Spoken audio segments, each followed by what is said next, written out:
Welcome to École Mont-Bleu in Gatineau, Quebec for this AUDL matchup as the Ottawa Outlaws take on the Montreal Royal.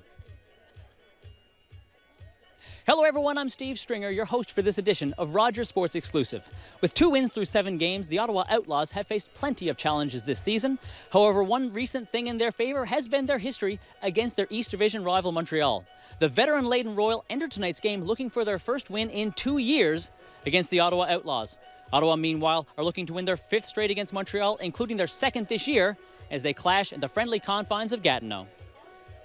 Taking a look at the AUDL East standings, Ottawa sits in 5th with a record of 2-5. They did start the season on a down note, losing their first 3 road games, but their 2 wins have come in 3 of their home appearances. So we shall see if Mont-Bleu treats them just as well as Carleton normally does.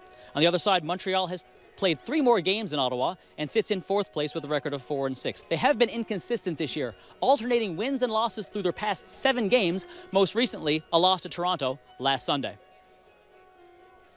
And now we'll bring in our commentating crew for tonight's game, Richard Provencher and Steve Traynor. All right, Steve, thank you very much.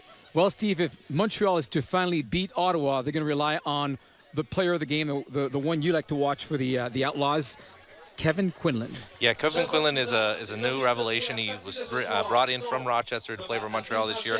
He's an excellent season, leading the team in goals and assists, and he's been instrumental in offense and defensive capacity. On the other side of the ledger, well, we've got the man they call the franchise, Derek Alexander, who's led Ottawa from beginning to start. He is the man to watch tonight. He is definitely the man to watch. He leads, I think, the league in touches, 436, and he's only dropped the disc just once this year. He was instrumental in the last win against Montreal, and Montreal will have to find something in order to, a way to shut him down this game. And Ottawa, as you heard from Steve, they have had success over the Outlaw this year, and they're hoping to extend their wins in the win column to make it 3rd win this season. Steve, back to you. Thanks a lot, Richard. Ottawa-Montreal, always a great rivalry here in the AUDL. Stay tuned. After the break, we'll have the opening poll. Richard and Steve will have the call. You're watching the AUDL. It's the Ottawa Outlaws versus the Montreal Royal here on Rogers TV.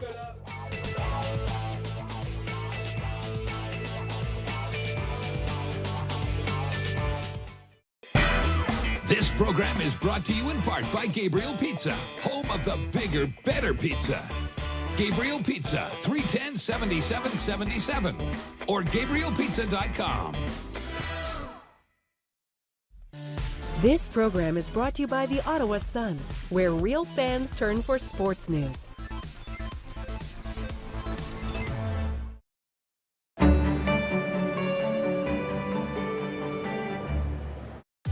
Head to downtown Bank Street on June 17th and 18th for Glow Fair. Free concerts by Juno Award winners Dragonette and Keys and Crates.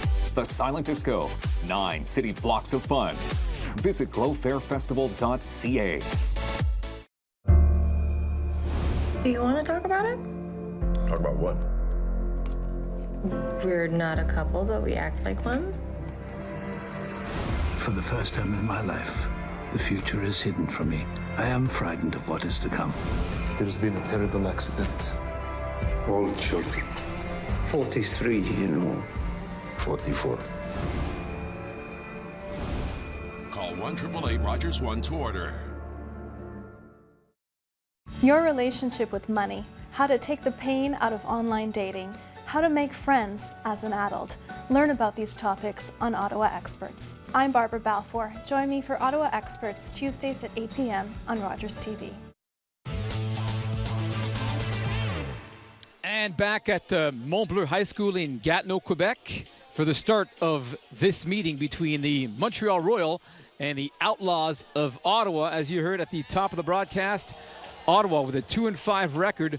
Montreal has played 10 games, 4 wins, 6 losses.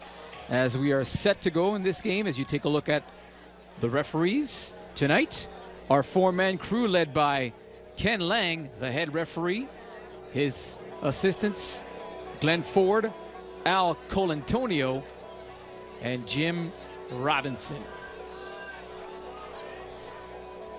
A beautiful night for Ultimate Frisbee. And for the next 2 hours, you'll be in for some entertaining ultimate action. This brings back a lot of memories for me. As I began playing this sport back in 2000, Ottawa was a popular destination for Ultimate as it was making its debut as a sport, and exploded on the scene. It was probably had the biggest league in Canada. And today, as we speak, 2016, we have a professional league. So Montreal will pull to Ottawa as you take a look at number 13, André Arsenault. And a good crowd on hand, Steve, to watch Ottawa in their 4th home game. That's right, Richard. The 4th game of the season. They're looking to make it a neat and tidy 3-1 record after 4 games. They're coming off 2 games at home this past weekend where they had 1 win against the DC Breeze and they had a loss against the Toronto Rush. And of course, the home opener this year was happened in May, where the Royal of Montreal were not able to beat Ottawa. Ottawa had a convincing victory at TD Place. A great start to the season at home. Nicolas Brochu with the disc in hand. And the game is on. There is the big pull by Brochu. And the veteran for the Outlaws, David Jensen. Pass to number 9, Derek Alexander, the franchise. Alexander to Loiseau. Ottawa looking good on offense in the early going. That's number 14, Mike Lee. Lee back to Jensen. Jensen closely guarded by number 14 of the Royal, Joseph Genet. Paul Renaud now. Nice movement by Ottawa to begin the game. Lee. Nice pass to number 9, Alexander. Back to Jensen. And a 2-man game being played. Wide open on the right side is number 20, Paul Renaud. Oh, and a nice lob there. And a catch by Alexander. Backhand toss to number 6. That's Keelan Way. And that pass just overthrown. The intended receiver was Derek Alexander, but nice offense for Ottawa to begin. I mean, they were marching down the field nicely, Steve. I felt like I was back in, it was May 7th again of the home opener. They were just churning on that play. Some excellent offensive work by every player on the offensive line for the Ottawa Outlaws. And the Royal with 1 pass and a quick turnover as the pass was intended for Simon Ayotte. That was like a 50 or 60-yard pass. So Jensen back on the helm for Ottawa. Here's Lee. Lee with a quick backhand to number 7, Loiseau. And Loiseau scores the opening point for the Outlaw. Nice pass. That was about a 40-yard pass to Loiseau. Excellent pass by Mike Lee, and Carl Loiseau using some of his basketball skills they used to show for the University of Quebec in the Outaouais. He was a basketball player there before he transitioned over to Ultimate. Nice little box out there. I was just going to say. Yep. So that was an excellent comeback for the Ottawa Outlaws. They got a quick turn after they turned the disc over themselves.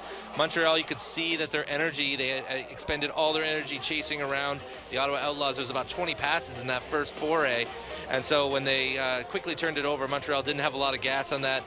Keelan Way got open on the break side. Mike Lee got the big huck out, and Carl Loiseau did a great job in the end zone.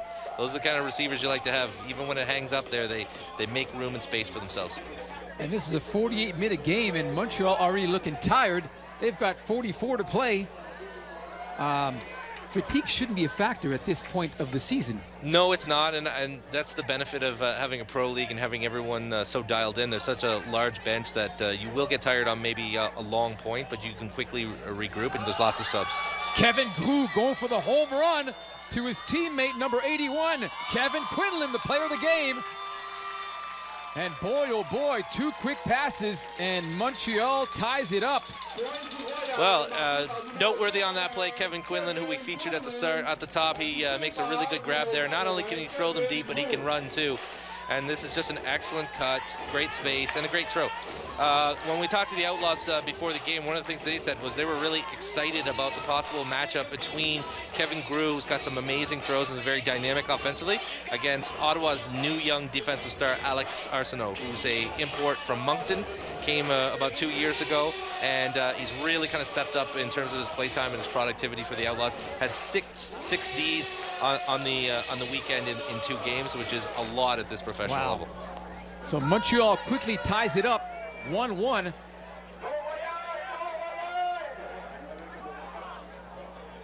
Here's the veteran, Jensen, to number 43, Andrew Outerloni. Long pass to Lee, and Lee unable to stay in bounds, but a nice toss there by Outerloni. Am I pronouncing that right? Outerloni. Very good throw by him, but could not keep it in bounds. Montreal back on the attack, and slipping there is Charles Barito. And a collision, and no call on that play, so it'll be Ottawa's disc with just a few yards to go before another point is scored. Alexander. Back to Loiseau. Back to Alexander. The forehand, and just a little too shy of the mark, so another turnover by the Outlaws. Unfortunate turnover, throwaway on that play. Mike Lee's having quite a strong game already. So got a catch in the end zone. He went deep on a play, and he also got a D on that point.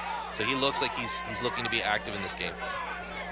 Montreal starting deep in their zone. Gabriel Monfett to number 22, Christian Mathieu. That's a nice pass to number 8. And a lofty pass is intercepted by number 9, Derek Alexander. Quickly to Jensen, to Loiseau. And number 6 with a nice cut. That's Keelan Way, wide open. He will let that float in the end zone. And Ottawa back on top, 2-1. That was an excellent flick to score by Carl Loiseau, and a great cut by Keelan Way. Now here it is, it comes out to space, nice time, air, wide open guy in the end zone. The defender on that, number 8, Francois Xavier Haute, we weren't sure whether or not he was going to be able to play tonight. He was a game time decision. He went through, with the medical staff and was able to get into the lineup.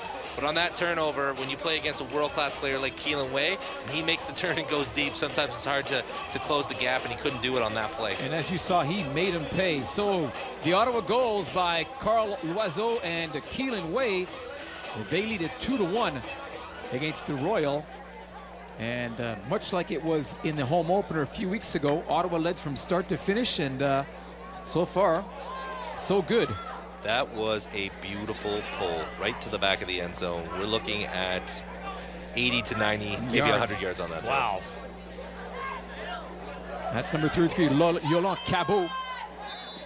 And the double team comes, and a foul, so Montreal marches up 10 yards. Good defense there by the Outlaws. Man-to-man.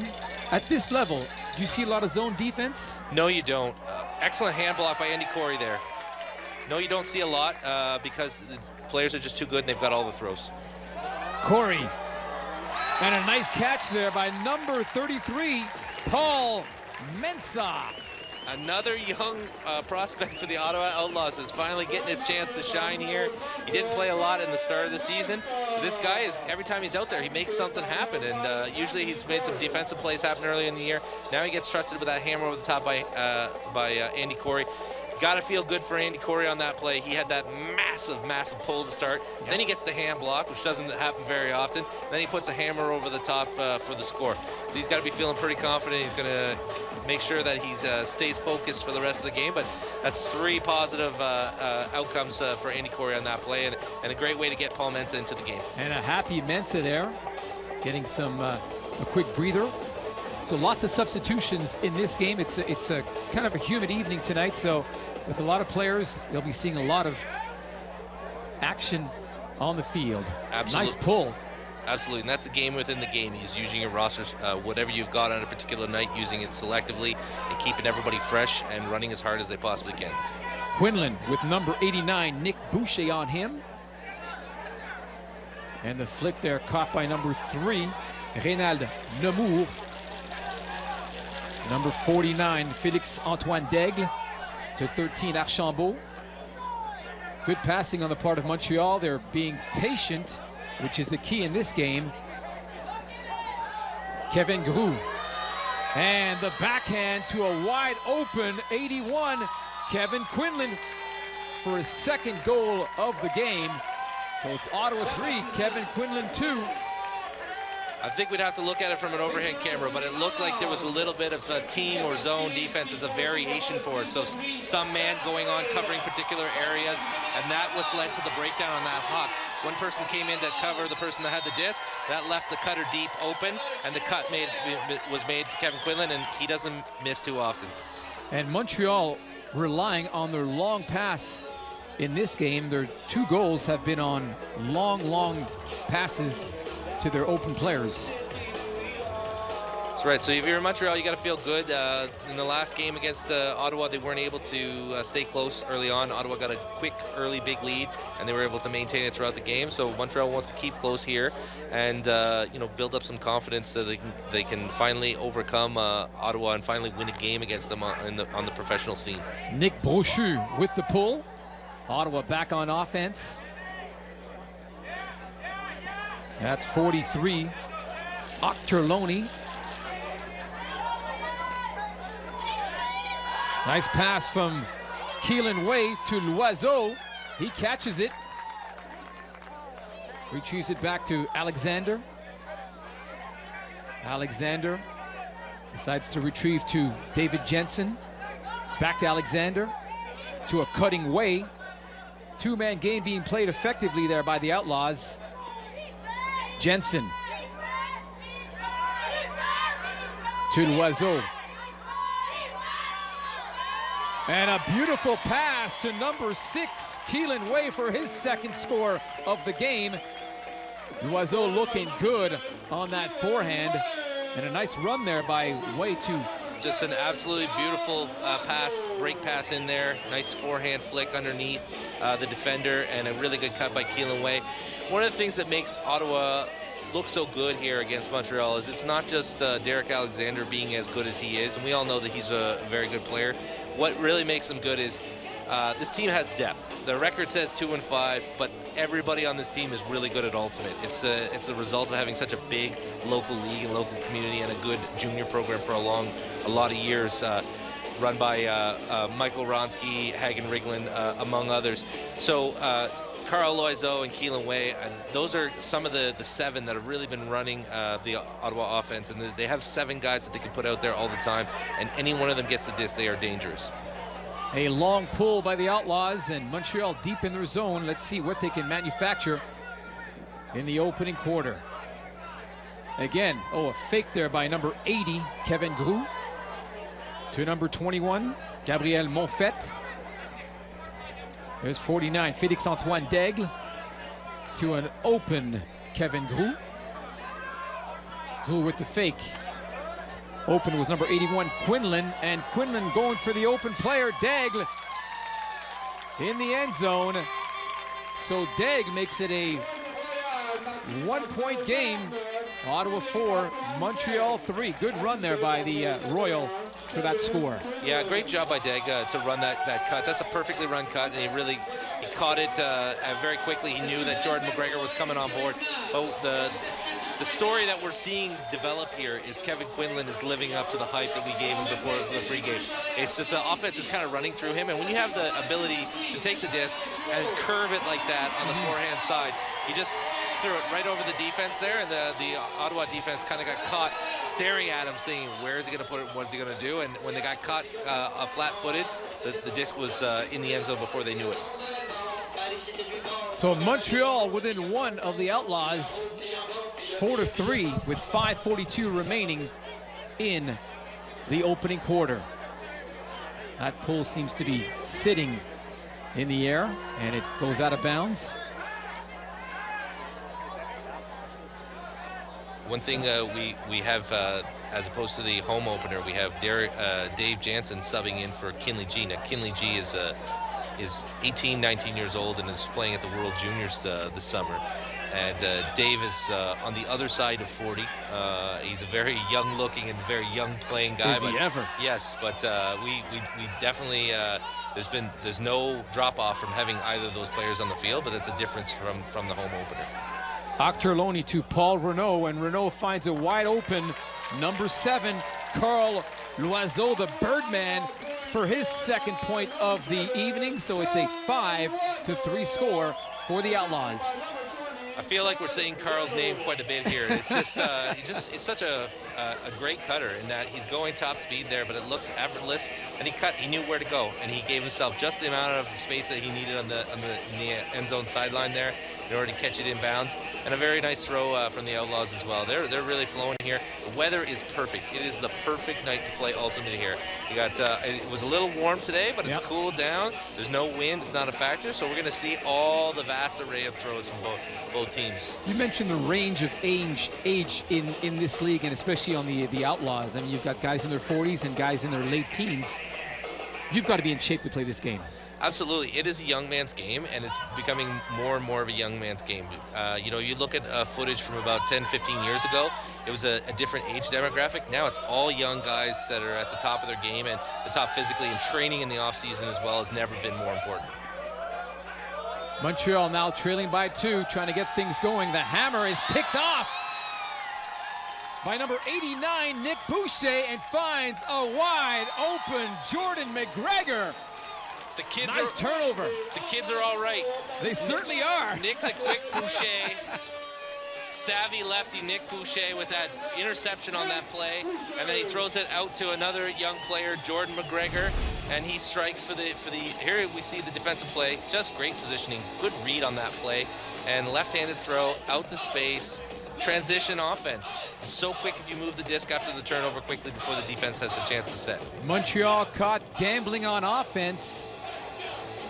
Jordan McGregor has kind of emerged this season. He didn't have a lot of play time to start the season, and he's actually a reigning university champion with the Queen's University team. They won the championship last November, and he was a key part of that team that won the championship. But he's been inserted into the lineup a little bit more in the last couple of games because he makes Ds. You know, he goes out there, he's fast enough and strong enough out there on defense to force Ds, and he gives Ottawa a better chance to win, which is why he's playing more now. Ottawa leading 6-3, and a nice left-handed pull there by Nick Boucher. Just landed out of bounds, so Montreal will be starting at around the 35-yard line. It makes a big difference when you can pull the disc and have them start inside their own end zone as opposed to the 35-yard line.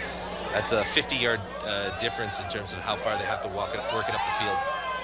A little bit of contact there and a foul called. So they'll march the disc up 10 yards up the field. And a quick score by Montreal.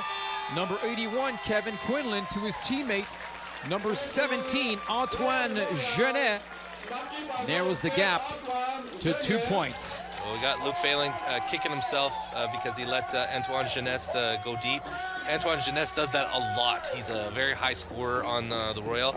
And also, I think it was just a decision of the Outlaws early in this game that they were going to try and stop the Hucks with whoever's guarding the disc, and they were going to try to stop the ins. They're playing a tag team tandem defense there. So Luke was trying to take the in. It wasn't letting, it gave him a little bit of extra room, and that allowed Jeunesse to go deep, and with that perfect pass, catch it in the end zone.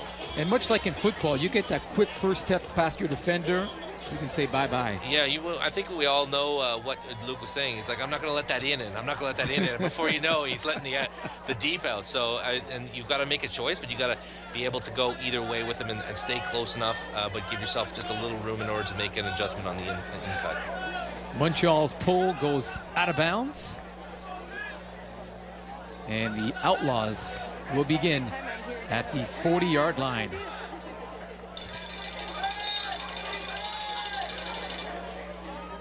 Here's number 9, Alexander. Back to Jensen. Right up the middle to Keelan Way. Way cross court to number 20, Paul Renaud. Back to Way. Ottawa patient on offense. Alexander to his brother, number 10, Ken Alexander. Cross-field pass to 20, Paul Renaud. Ottawa methodically cutting up the Montreal defense. Here's Loiseau. Loiseau now to number 14, Mike Lee. They'll have to hurry, as you mentioned. They have 7 seconds to get rid of the disc. That's right, and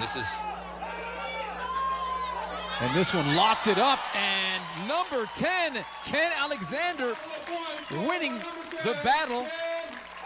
This was death by 1,000 throws on this point. It certainly was. Montreal is going to go back to the sidelines. They're going to be out of breath. They were hustling and chasing after a lot of passes. And then Ottawa decides to go with the O-hip pass, throwing it up there. But luckily for Dr. Ken, was able to deliver for everybody and save everyone the trouble of a ride to the hospital. The O-hip pass, I like that. Never heard of that one. Patent pending. I can't take credit for that. That's been going on in the league for years. It's a good way to dissuade people from throwing those floating passes up getting the air. cut at the knees, landing on your shoulder, your head. Exactly. Nonetheless, a nice goal there by Ken Alexander has Ottawa up by 3, 7-4, with 3:37 remaining in the opening quarter.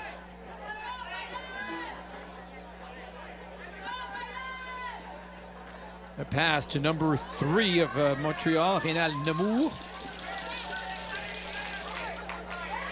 Number 80 now, Kevin Groux. Groux going for the home run and knocked down by number 11, Matt O'Brien. Beautifully knocked down by O'Brien. There it is at the last second. I love that play. Great redemption for him. He struggled a little bit in the second half against Montreal in the home opener, and they were going after him on that play, and he made a great play. That was very athletic. And the Montreal defense not as tight as it was in the early stages of this game. And the pass caught nicely by number 5, Jordan McGregor, one of the youngsters, and McGregor right into the hands of Kevin Quinlan. And Quinlan looking for his teammate, number 17, so a costly turnover for Ottawa. And Antoine Genet has his second goal of the game. And the gap now back to 2. Ottawa 7, Montreal 5. What happened to that play? This is a great play. It's called the preservation or conservation of greatness. You make a great catch like that, go and turn it over immediately. Unfortunately, he was just jacked up with adrenaline after that play. What a great catch by Jordan. Unfortunately, he just passes it to the wrong team, and then bang, transition offense for the Royal here. Look at this beautiful throw. One storyline we're seeing here is Kevin Groux, and I know that both the Royal and the Outlaw talked about it. This Kevin Groux is just fantastic at throwing that flick huck, even with the mark on him, heavy pressure defense, and he's putting it out there, which is such a nice touch. We'll look to see if he can continue that for the rest of the game. That's going to be a very good asset for Montreal if they're looking to break the skid against Ottawa. Here's Nick Brochu with the pull, right to Jensen, to number 43, Octerloni. Nice pass to number 20, Paul Renaud. Renaud with the little hammer throw to his teammate. Back to Renaud. Nice forehand. Octerloni. And wide open in the end zone.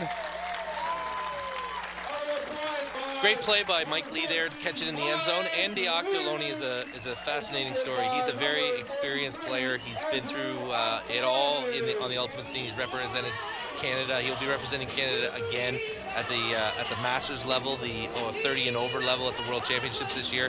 He's won national championships at the men's level, playing for Powerhouse Goat out of Toronto. They've won several national championships, and he's just been such a good, big downfield presence for a long time, but he's one of those big downfield presence that doesn't drop anything, and when he gets his hands on it, he can huck it 40-50 yards too, so it makes him really hard to play against. You don't want to give him the ins, you don't want him to beat you deep, but you also don't want to give him the ins, because if he gets his hands on it, he can do some damage too. So just nice to see him make that play, and Mike Lee seems to be really on a roll tonight. He seems to be revved up and ready to go. And a happy Mike Lee on the sideline. You saw him smiling from ear to ear. with his first goal of the evening. Nice pull there by Ottawa, getting Montreal deep into their zone. That's number 17, Genet. To 49, Daigle. Across to Kevin Grue. And Montreal forced to play the short game, but there's a nice pass to number 33, Yolande Cabot, but he ran out of gas. Yeah, he ran out of gas. He was being guarded very well by Russ Nichols on that play. He wanted the in, he couldn't get it, and then the huck came out and he tried to chase it down, but he couldn't make it. There's a short hammer to number 22, Alec Arsenault. Ottawa back on offense. Colin Froats, and that one was deflected. It'll be Montreal disc with $1:23 remaining in the opening quarter. To number 81, that's Kevin Quinlan for his third point of the evening. Here's a great throw into the end zone. Kevin Quinlan, where the action is, as always. And it's quite an amazing story. A guy playing in Rochester decides to make the move up to Montreal to play for a different competitive professional team. And he says that he loves every minute of being in Montreal. He just fell in love with the city. He's taking courses in French, and he's just been wrapped around. And Montreal has always had a reputation, even before they were a professional team, of being that club team of les boys, the guys that you would want to hang out with off the field and having a good time with the results on the field as well.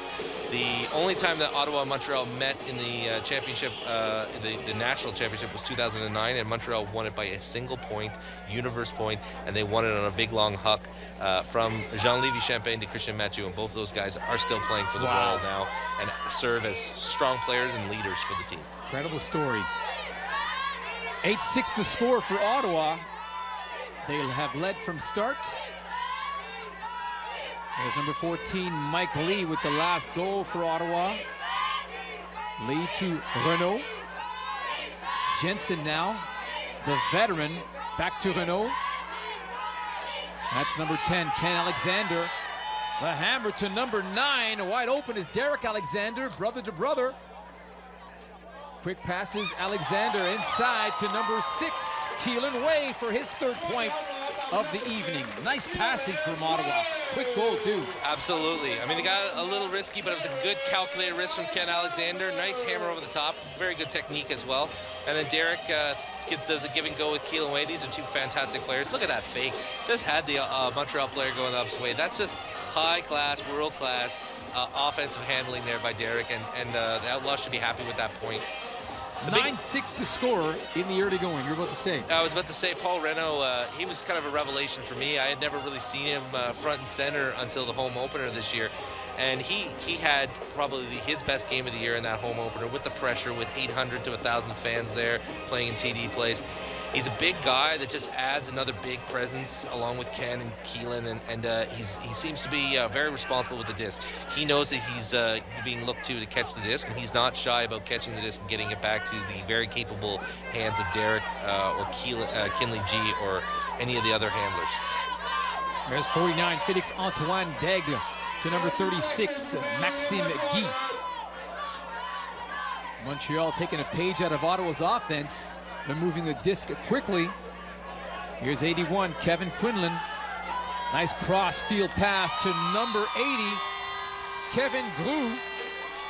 And that was a nice possession by the Royal. That was a good possession by the Royal, and like you said, they just took a page out of Ottawa's playbook. Just moved the disc well. I think basically, if you're a defense, you're in trouble when the other team starts putting it to either side of the field. Basically the strategy is we're going to force them to throw to a particular side, and our defenders upfield are only going to have to cover half the field. They have to cover both sides. It is going to be a gong show in the back there. So good movement by the Royal. They turn the disc, they move the disc over to the opposite side of the field, and a nice pass over the top. Grue's got some good hands. Not only can he throw it, but he can go deep and he can catch it too. And Kevin Grue with his first goal of his game, but Montreal still trailing Ottawa by 3. 9-6 for the Outlaws. And there's a big pull there by number 20 of Montreal, Nicolas Brochu. Jensen to number 9, Derek Alexander. He had an open teammate to his right. Finds Keelan Way. Number 10 now, Ken Alexander. Back to Way. This will be the final pass of the quarter, and that is how the opening quarter ends. The Outlaws led from start to the end of the opening quarter, and they lead this one 9-6. Your thoughts quickly and what the quarter was like? The end of quarter siren was appropriate because at times both teams' offense were on fire there. We had some D plays on some miscues, but very close game here. I'm really excited about the following three quarters. Don't know how Montreal's going to find an answer for Derek Alexander yet, but I'm sure they have some strategies. So that's the score after one quarter of play. Ottawa 9, Montreal 7. Back with more on the other side of the break.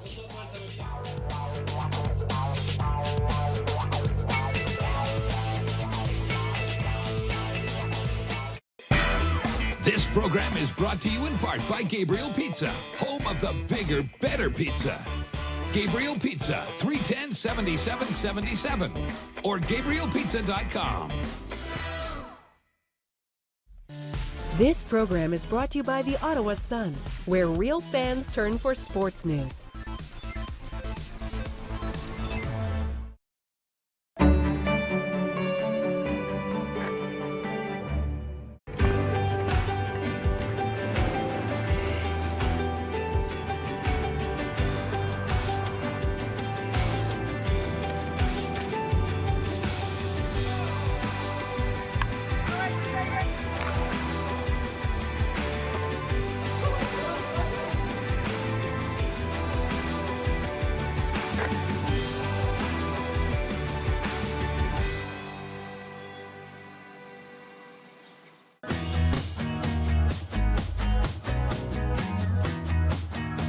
Does anyone believe maybe something very big is about to go down? I don't have a problem taking out a cop. I do a cop just like him. Come, demon! How do we stop him? You must protect the mortals. You don't know if I'm strong enough. Then become stronger.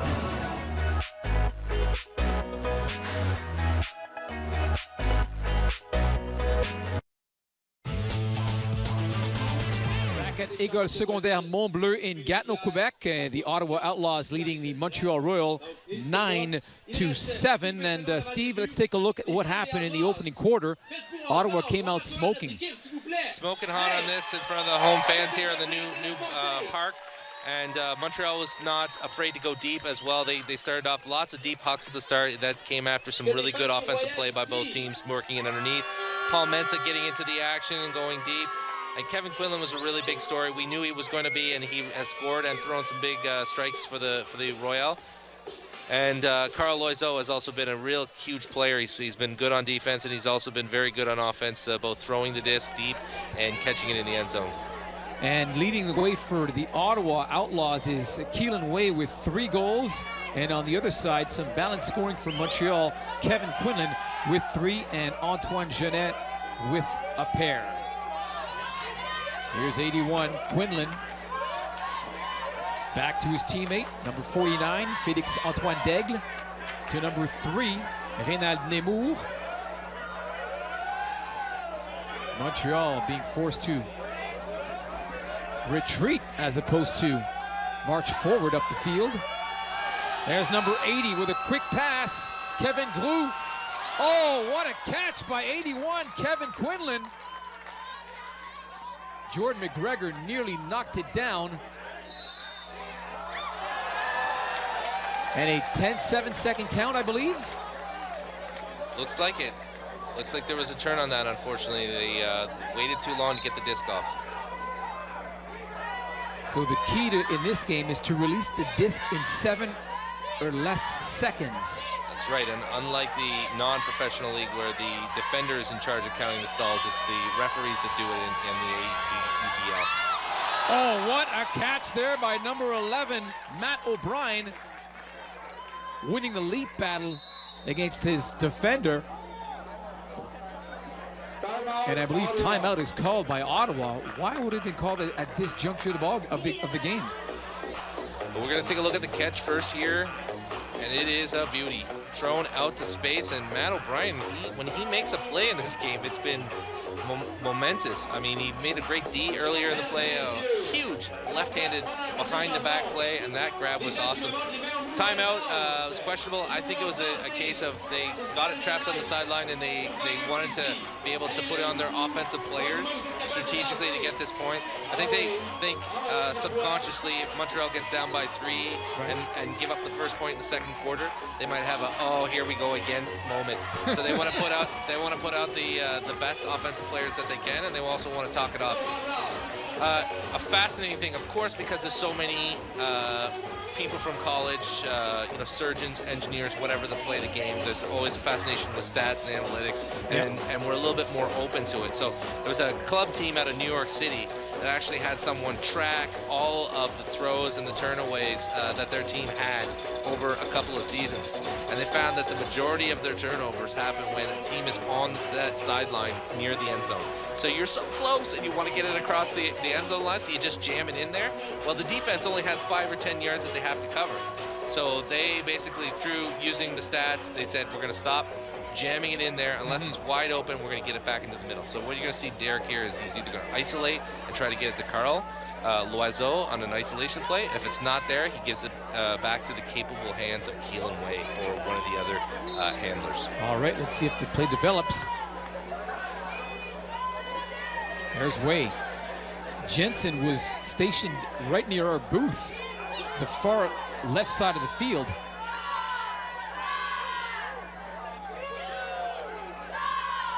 Alexander to Loiseau. Way with the height advantage over a shorter defender. That's number 36, Maxime Guy.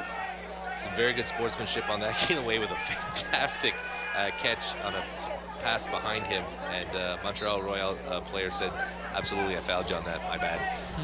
Check the disc game. Way, a quick pass inside to number 10, Ken Alexander. So another point for Ottawa, Alexander's second goal of the game, and it's 10-7 for Ottawa. So definitely a nice throw in here, a nice quick throw after Keelan gets fouled and gets the disc repositioned into the middle of the field and advanced a bit. But that really came from a lot of patience. Derek could have tried to jack it in there to Carl Loiseau after the timeout, but instead he got it back into the middle of the field, and they moved it around, and they opened up the different lanes that they could throw into. Instead of just one lane, they had multiple ones. Really good save by Keelan Way there on a pass by Carl Loiseau that wasn't an errant pass, but it was a little bit behind him. And those are some of the toughest ones because you usually have a hulking defender running behind you, and they're not going to stop. So Keelan was able to go across the body and make that grab. Well-deserved foul, checks it into the middle and gets the assist on that goal. So Ottawa back on top by 3, early stages of the second quarter. Nice pull there, right into the hands of number 49 for Montreal.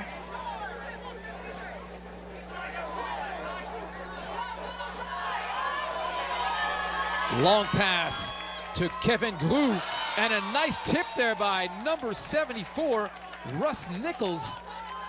But I believe that a foul was called on the play. Foul was called on the play, and doesn't look to be any sort of complaint from Russ Nichols. He played that very well, and I think he did the best that he could do against a very talented player. Yeah, right over the top. Perhaps a little too much body. Yeah, a little too much hand on top of the shoulder there. So. And meanwhile, a goal was just scored by Montreal by Kevin Quinlan, his 4th goal of the game. So he cuts the gap to 2. So Ottawa up 10-8. That's a really good throw by Kevin Grue. We've been talking about that. And Kevin Quinlan, I mean, you know, unassuming, sits in the middle of the stack, and all of a sudden, bam, nice 45-degree cut to the corner. That's easy to throw to, and even easier to make that catch on a nice throw. Quinlan, the leading scorer in this game with 4 goals. Keelan Way has 3 for Ottawa. If you're watching this sport for the first time, the Ottawa Outlaws and Montreal Royal are part of the American Ultimate Disc League, the first and largest professional ultimate league in the world. 26 teams make up this league, with 4 teams coming from Canada. So including Ottawa, you've got teams out of Toronto, the Toronto Rush, the Vancouver Riptide, and of course, these Montreal Royal. The AUDL in its 5th season. We'll get more into the history of this game. As you take a look at Octorloni with a pass to number 9, Alexander. Back to Octorloni. And the quick flick to Jensen, who was open on the side. Back to Octorloni. That's Way now with a nice grab. And there's 20, Paul Renaud. Ottawa marching up the field methodically. Montreal expending a lot on defense, and there is Loiseau wide open. And Loiseau, for the third time, scoring for Ottawa, 11-8. Richard, have we seen this before? Keelan Way, he's got this beautiful little flick where he doesn't even have to really plant his feet that much. He just gets his, takes a little step out and just puts it out to space. It's just very, very nice play, and Carl Loiseau knew what was coming, cuts to the side, and really got a lot of separation on that play. I don't even know who was covering him. That's how much separation he had on that play. But I noticed that Montreal definitely has come forth with a better defensive effort than they did in the home opener on May 7th here for the home opener for Ottawa, because on that play they forced a lot of short passes, a lot of stall 6 passes by the Ottawa Outlaws. Unfortunately, they weren't able to force the turnover, and that really is what it comes down to. You play 7 seconds hard defense, and you need to force the turnover as quickly as possible. And if you do force the turnover, you got to score. A high pull by Ottawa right into the hands of Félix-Antoine Daigle, and Montreal going right for the home run. And this one nicely caught there by number 80, Kevin Grew. Out of bounds, though. So Montreal had quick intentions to score, but the pass just lofting out of bounds. Matt Hogel trying to get it inbounds to number 13, Andy Corey. Corey cross field to number 5, Jordan McGregor.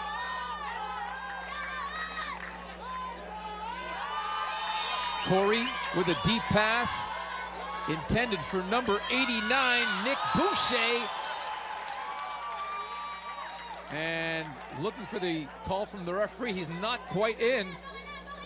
To number 11, Matt O'Brien, and there's a score for Ottawa. O'Brien's first of the game, and Ottawa goes up by 4, 12-8. Huge defensive turnover created, and then they actually get the disc down the field and score on their first chance. What a catch by Nick Boucher on that.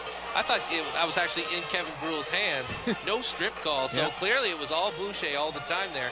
And then he turned to the ref, said, am I in, am I in? He wasn't, quickly readjusted when he wasn't in, and made a nice pass to Matt O'Brien, who has, whenever he makes a play tonight, it's something significant. He's either scoring, D'ing, or making a great grab for his teammates. Ottawa goes up by 4, 12-8 on that last score by Matt O'Brien. At this stage of the game, 4-point spread, no big deal at all. It's just a matter of Montreal continuing to tap into what they've done offensively and continuing to score. They were using the Hucks in the first quarter. If that's not working anymore and they're not able to score on that, they got to dial it down and use that underneath offense that they've used in the past. Maxime Guy to number 29, Simon Ayotte, looking for his teammate, wide open in the end zone. That's number 81, Kevin Quinlan. We told you before the broadcast to keep an eye on him, and so far he's been the player for Montreal. That's his 5th point of the evening. A lot of guys are getting a chance to play against Kevin Quinlan tonight. It's you try and stop him, you try to stop him. On that play, it was Luke Phelan who was close to him, but that throw was perfect. I mean, just out to space. There's only a small period opportunity for Luke to make the defense on that play, and Kevin comes through with the catch on that. And I know that Kevin gave him a pat after that because the defense was tight. It was a really good play by Luke Phelan, but the pass is perfect, and Kevin made the right cut, so not much you can do. The American native looking good so far for Montreal with his 5th goal of the evening. And there's the pull. Right to David Jensen, out of bounds. So it'll be Ottawa possession at near midfield. Another reason why there's such large rosters, in addition to keeping everybody fresh during games, is the demand of the schedule. I mean, we're playing a 16-week schedule, whatever it is, and people have jobs, regular jobs that they got to do, and there's also injuries. I mean, these guys are pushing themselves 100%. So if you're not 100%, you can't play. Here's Loiseau, wide open in the end zone, beats his defender easily. And Loiseau with his 4th goal of the evening. Look at the speed on him. And a great pass too by Ken Alexander out to space. Great flick, great angle and arc on that disc, and a good run by Carl. It's gives you a lot of confidence as a thrower when you have somebody like Carl Loiseau that you can throw and they can run it down, they can accelerate. Unless if you don't have that extra gear in order to get the disc, it looks like a turnover, but on that one, he's not going to let many discs touch the ground. So Loiseau's 4th has Ottawa on top, 13-9. You mentioned injuries, and this brings me back to when I played this game, and this was back in 2000. I was much younger, and I remember after playing one game, I'd go home not only exhausted but sore. I mean, this is a game that you have to play offense and defense. The flow of the game can change in a moment's notice, and as you're running fast, full speed up the field, turnover happens, you've got to jet back down the field. So your body takes a beating. In the amateur level, in the national club level, they go to tournaments and they'll play 8 games. Yeah. So that's a lot on them. So when you're playing pro, you're like, oh great, I'll only play for 4 quarters. But the problem is when you're going 4 quarters, everybody here is ready to play, and everybody's at such a high level that you're going so hard, and that's where injuries sometimes take their biggest toll. And you're making cuts, you're jumping in the air, you're getting knocked down. This is a tough sport. Yeah, it is. Fun though. Absolutely. Here's 49, Félix-Antoine Daigle, and nearly deflected by Mensah. And the long pass to number 3, Rénal Nemours. Not enough. That's the second time that he was given a long pass and didn't have the speed to get it.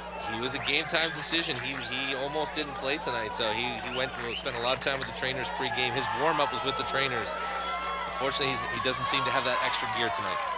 Andy Corey, though, with a pass intended for number 11, Matt O'Brien, but good defense there by number 81, Kevin Quinlan. So turnover. Oh, look at that one. Quinlan with the deflection. Now to his teammate, Félix-Antoine Daigle. And he's in the end zone. So Montreal makes them pay on the turnover. Big assist by Kevin Quinlan. He's been good all night, so he's like, well, I've been good. Now I'm just going to be lucky.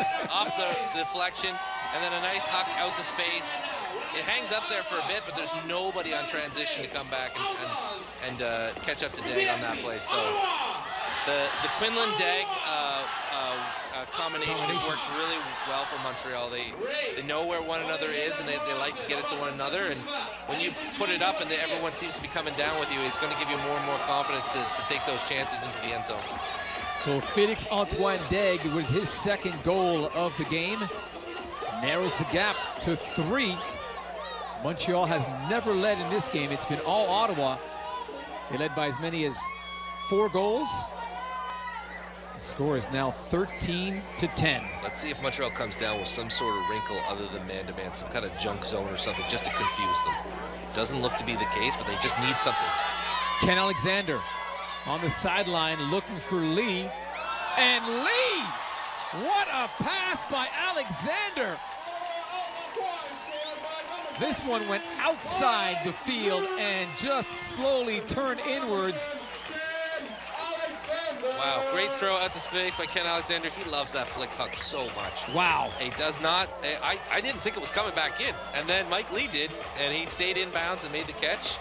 Taps the disc on his head to say, I kept it in there. I always kept my head in the game there. So really, really good game from Mike Lee. Mike Lee has been a really, really strong player for the Outlaws both seasons of professional ultimate here in Ottawa.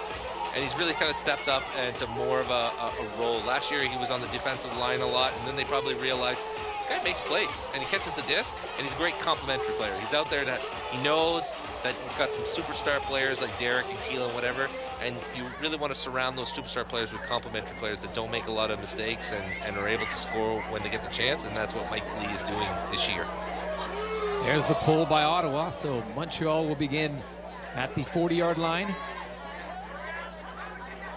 81, that's Kevin Quinlan going for the home run, looking for his teammate, number 80. And Kevin Gru with his second goal of the game. So just like that, Montreal matching Ottawa's goals, but they still trail by 3 with 5:23 remaining in the second quarter. Degree of time it took to score that point, 5 seconds. Degree of difficulty on that catch, 11 out of 10. Yep. I mean, that was over the back. You're running full steam, and then you look over, it's a little bit behind you, so you have to catch it while looking the opposite direction. But Kevin Gru has shown us that he's living up to all the expectation and all the talk before the game by both teams, saying he's a guy we got to focus on, he's a guy we got to shut down. And so far, he's had some success for the Royal. So Philippe Tivierge will pull it for Montreal. Royal got to get some good hang time. They got to get the disc down. It doesn't look like it's going to be a long pull here, and they got to stop those hucks from coming out right off the hop. Jensen, Alexander playing a two-man game. They nearly get to midfield. There's 43.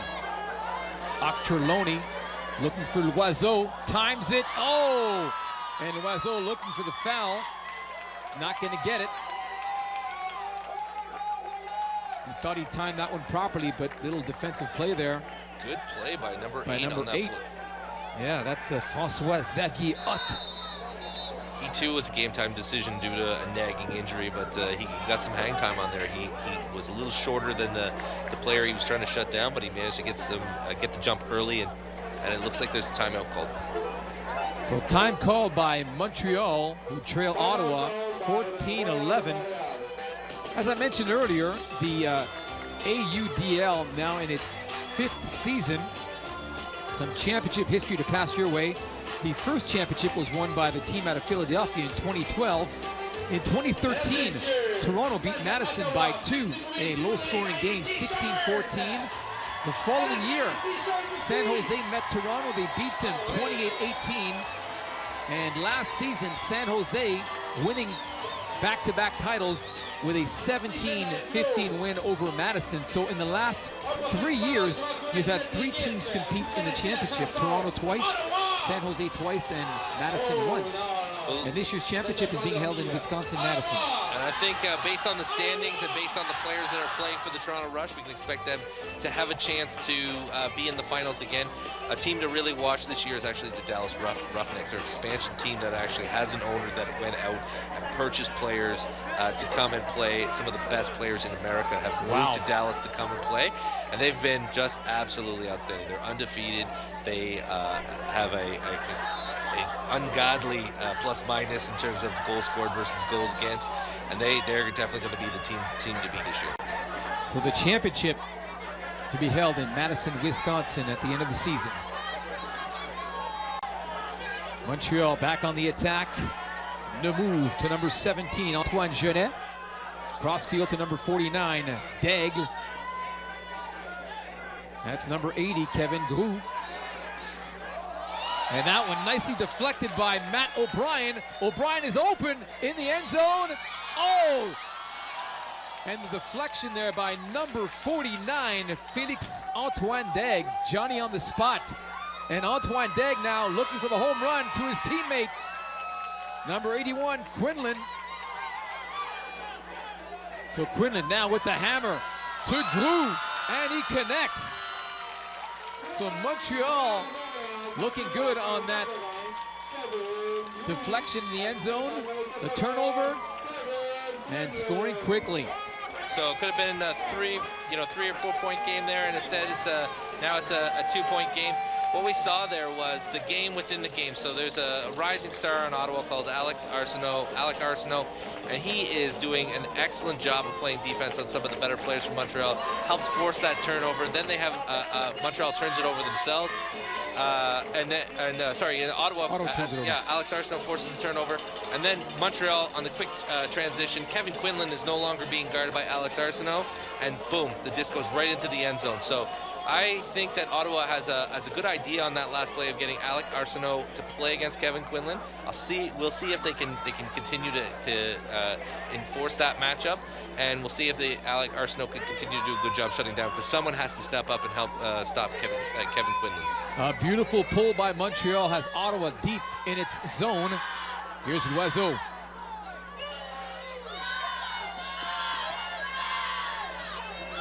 To his teammate, number 20, Paul Renaud. Renaud looking for Octorloni. He lets it float into the end zone. And just like that, 3 passes in.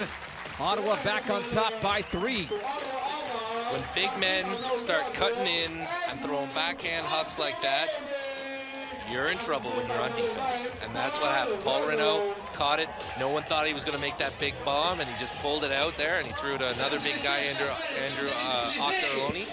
Nice grab by him on that play, over the top, over his shoulder as well. But that just speaks to how Paul Renaud is developing as a player. He's becoming more dangerous now. He's not just a guy who catches it in the end zone. He's a guy that can catch it underneath and do something dangerous. Octorloni's first goal of the game has Ottawa back on top by 3, 15-12, with 3:30 remaining in the second quarter.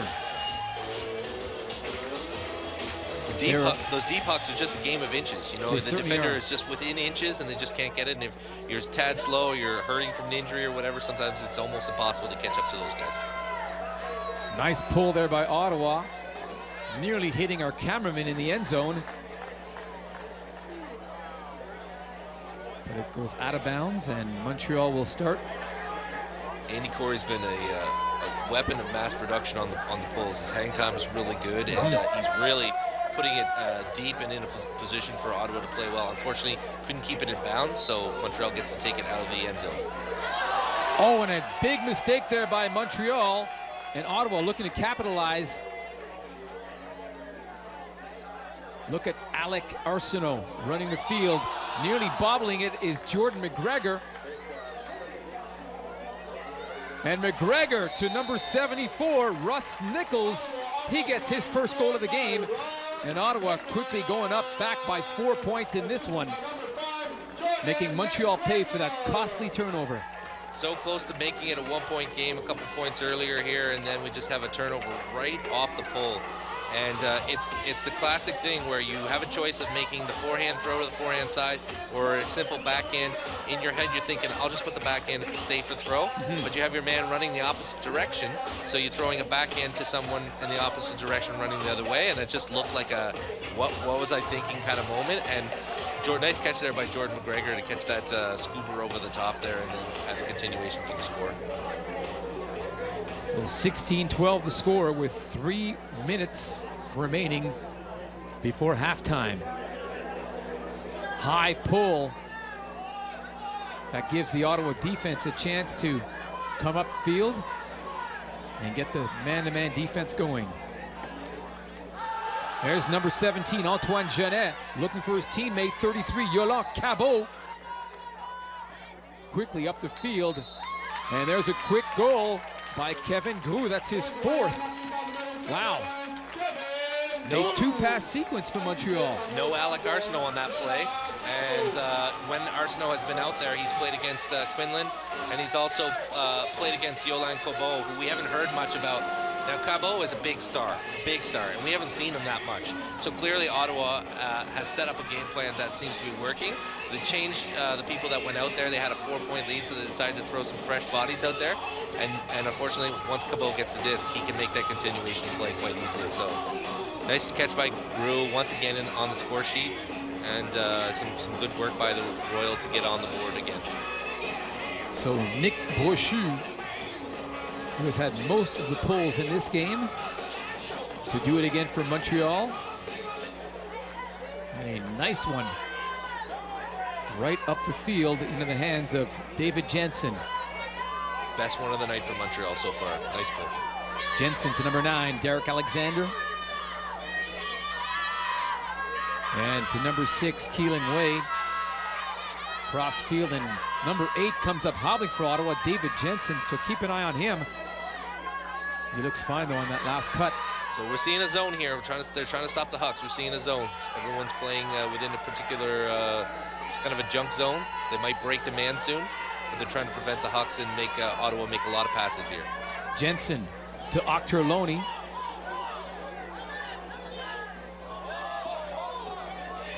Back to number 9, Derek Alexander, the franchise. Way now to Mike Lee. The offense taking their time, and why not? There's Octorloni to Jensen. Marching upfield effectively. Lee's turn now. And a foul called on the play, so Ottawa will march it up 10 yards. Ottawa knows they only have $1:44 in order to kill before the end of this quarter, so they want to hang on to the disc and still try and score here, not give Montreal much time. Alexander with the fake to number 14, and he straddles the sideline perfectly. That's Mike Lee, so Lee getting his 3rd of the game. Nice throw up the line there. Derek makes the give and go with Mike Lee, and Mike Lee makes a nice grab. That's the difference between professional level receivers and people that are playing on lower level clubs, is you have to be able to make all the tough grabs. You know, there's an expectation that if it touches your hands, it's going in there and you're going to make a grab on it. Mike Lee's having a very strong night on the efficiency side of things. So we've seen 2 players throw the majority of the pulls for the Outlaws, and they're both pretty good at it. Nick Boucher and Andy Corey, some of the best in the league actually. Andy Corey, I think, has the best hang time of all the Canadian teams in terms of pulls. There's Boucher's pull. Montreal running up the field quickly. 49, Daigle to Namur. Quick passing by the Royal. Boy, they can march up the field quickly when they want. Quinlan to Grou, to a wide open teammate, number 49, Félix Antoine Daigle for his 3rd. So Quinlan, Grou, and Daigle have been the top scorers for Montreal, trailing by 3. I think some of the Ottawa fans were cheering for that. This is a beautiful ultimate right there. Yeah, it is. And I mean, it's kind of funny, you know, we're having Ottawa Outlaws home game, but we're playing in the Montreal Royals province. Only in the National Capital Region. But I think it is very important. I mean, the Outlaws have decided to play a number of different games in different locations. I think it's very important that this game is happening over on the Gatineau side. Absolutely. And I think that the fact that there's a Frisbee organization in Gatineau now is only a positive thing for the national capital area in terms of developing talent to compete at the national level. Long overdue, and hopefully this game will inspire more kids. There's quite a few that are in the stands tonight.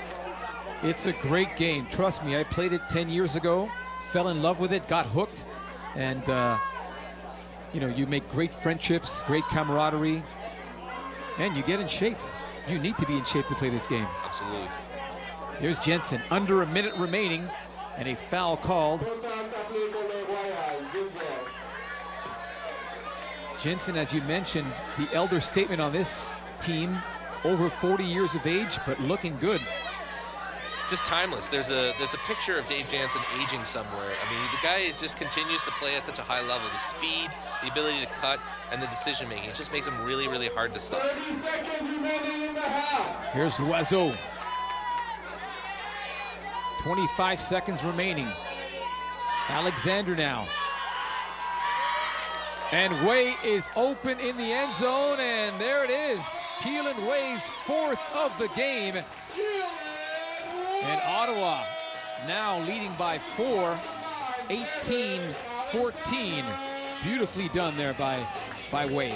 really good patience. It was predator versus prey on that, and I know that Montreal's just coming off of, and that's what you want to see from offense. You want to see them being the ones, so we control the disc, we can reset it anytime we want, we don't have to worry about, you know, making that next pass, and so Ottawa just kept working it, waiting for that one guy to break away and go deep, and once Derek got the disc, Keelan just was, it was go time for Keelan, and great throw out to space, good timing, good run, great offense.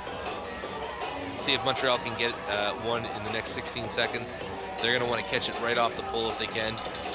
And the Outlaws are going to want to try and put it as deep as possible and as close to the back of the end zone as possible on this. And they will rely on Andy Corey with the pull. This one high. Looks like it'll end up out of bounds.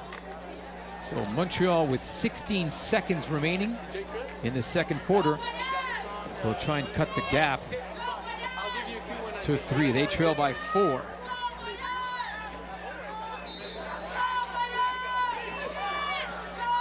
Here's Cabot in the corner with the big throw to number 81, Kevin Quinlan, and Quinlan unable to connect, and there are still 4 seconds, 4.7 seconds remaining, so Ottawa now with a chance to get their largest lead of the game. Expect Montreal to double up on the thrower right now, and they're not going to want this huck to come out. There's Octorloni with the pull, Weighs in the end zone, and gets it! What a catch by Keelan Way with his 5th of the game, and Ottawa scoring with no time remaining on the clock and heading to the locker room with their largest lead of the game, 19-14. Steve, what a play. Heartbreaker for Montreal. The same thing happened at the home opener. They chucked it deep on the end of second quarter play, and they came down with it, and it's just a big difference. You know, a 4-point game versus a 5-point, and Montreal finds themselves closer than they were in the last time they played against Ottawa, but they have something, some ground to overcome in the second half. So there it is, folks. After one half of play, the Outlaws of Ottawa leading it by a score of 19-14 over the Montreal Royal. Stay with us. There's a whole lot more to come. Coming up on the other side of the break. Actually, before we go to break, let's quickly talk about the leading scorers in this game. Keelan Way has 5 for Ottawa. He's been the man so far in this game. He's been the man, and as has been in past matchups against Montreal, there's not really someone that can shut him down completely. And as long as we saw in the very first play of the game, he had a throwaway, and he hasn't had any turnover since then. And it's been all positive yardage for Ottawa every time they get him the disc. And he's been getting a lot of yards whenever he throws the disc. All right, right now let's go field side with Steve Stringer. Thank you, Richard. Standing by now with Ottawa coach John Haig. John, up 19-14 at the half. What are you seeing out there? I'm really happy with how our offense is moving the disc. Our pull plays and our set plays have been really crisp. We've hit our connections well, and I'm happy with how our offense is executing. And our defense has put a lot of pressure on them and created some chances for us to help us get the lead. That last point, a nice catch by Keelan Way. Keelan and Carl Loiseau have been, the huck game to them has been going very well today. A word on your cutters and how they're able to be getting open to this Montreal defense. The connection between those two in particular has been great all day. Keelan's throws are on point, and Carl, I mean, he keeps losing his guy deep, so I'm definitely very happy with the connection between those two and the goals they're putting up. The Alexanders, both of them so pivotal to this game. Ken and Derek, great movement with the disc in the backfield. A word on your handling, and how do you feel that can continue in the second half? I've been really happy with our handling has worked out so far. We're missing one of our main handlers, Kinley G. He's away with Team Canada this weekend, but we're really happy how David Jansen stepped in to work with Derek to keep the disc alive. Now, in terms of defense, they've got 2 guys, Kevin Quinlan, Kevin Grew, who have certainly they've been getting their looks deep. In the second half, is there a way that you can maybe limit their looks? Obviously, those are 2 great cutters. They're definitely our game plan centers around those 2 because we know they're dangerous. They beat us a few times, but a couple times when we do break up the set play, we notice they're in trouble. So I'm happy with how we're playing. We'll just try and limit some of the deep shots in the second half. Yeah. Is there anything else that in the second half you might look to say maybe a little bit of a tweak on this from over the first half? I'm happy with the first half, so we're going to stick with what we've got. But if they make a change, we'll definitely adjust to match them. Fantastic. Thanks a lot, John, and good luck in the second half. Thank you. As the first half of this AUDL matchup is in the books, Ottawa, the Outlaws lead 19-14. Stay tuned. Richard and Steve will have some analysis at the halftime. You're watching the AUDL here on Rogers TV.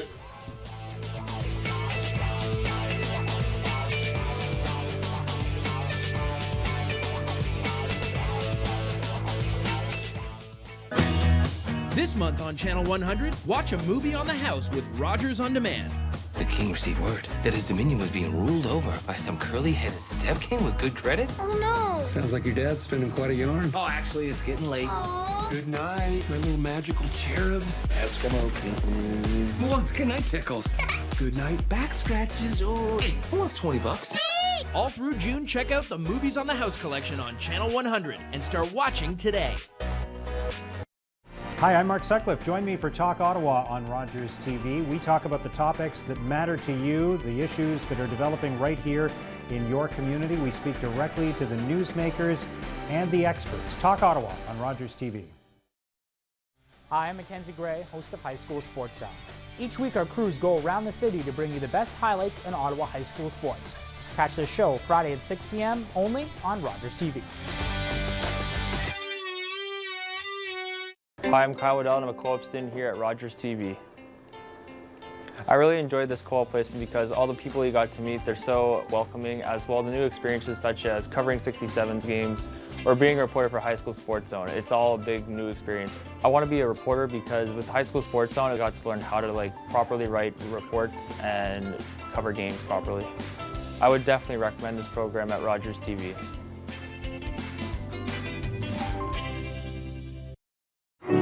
I used to imagine I was going to be a lawyer or a race car driver. I was going to have a really big family, and every year we would go on a trip. I'd have this nice house where I'd live with all my cats. And I'd have all the same friends. When I was a kid, I used to dream I'd do so much. I couldn't wait to grow up. Support the Youth Services Bureau of Ottawa today. No makeup, no clothes.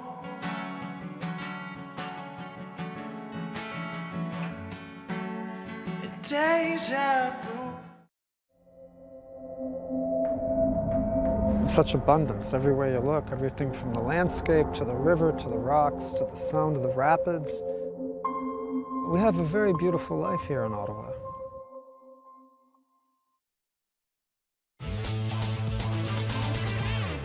And back at École Secondaire Mont-Bleu in Gatineau, Quebec, Ottawa Outlaws facing the Montreal Royal in American Ultimate Disc League play. And Steve, we talked about Ottawa's record before the game, 2-5 record, but the way they're playing today, the way they're scoring is certainly not indicative of their league record. They are dominating Montreal. They are dominating Montreal, and it's the same story that it is every time. Derek Alexander and the rest of the offensive line has not been stopped, and there's no strategy for stopping him thus far that we've been able to see. They're really clicking on offense. They're getting the disc in early and often, and on defense we're seeing some great plays from some of the younger players. The Royal are led by 3 players, Quinlan, Grew, and Degg, but other than that, there's not much offense other than those 3 guys. It looks like Ottawa's keyed in on them when they can. That's right. And those players have played very well and been a factor on the score sheet. But one guy that we've noticed that hasn't been on the score sheet that we expected a lot more from was been Yolan Cobo. He's a great player, has played for Canada internationally, but he just seems to have all the tough matchups tonight, and he'll be looking to rebound in the second half. Speaking of the game, let's take a look at some of the highlights that happened in this game. Ottawa led from the get-go, and there's Nemsaw, the youngster, making things happen for him. Yeah, it's been very, very smooth in terms of deep pucks for both teams. Both teams know that the weather is great tonight, so they want to put it out to space. Everyone's got the throws.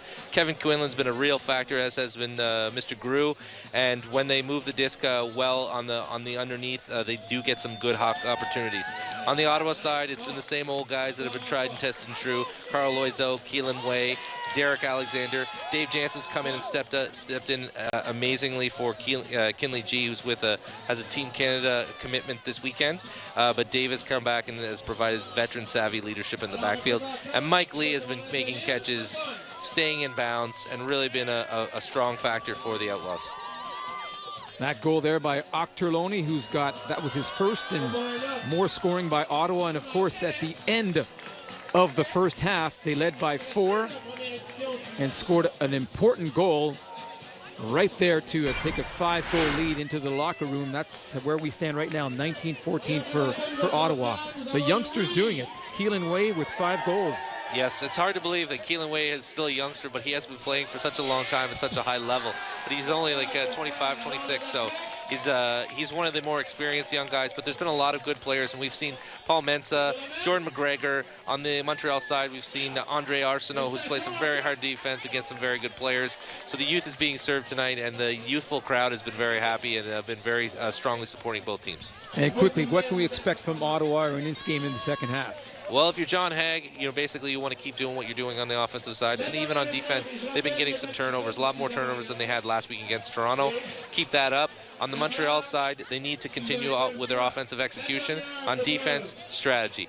If you can't beat them on a one-on-one battle in terms of defense, you want to try and mix them up with a little bit of zone and confuse them. You've only got 7 seconds. Put that hard pressure on for 7 seconds and get it deep. Super. Lots to watch for in the second half.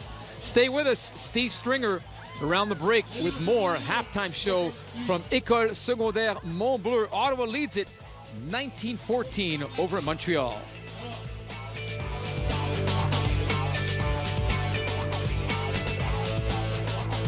Wow, this place is one of a kind. I am so sick of crying. This is the last time.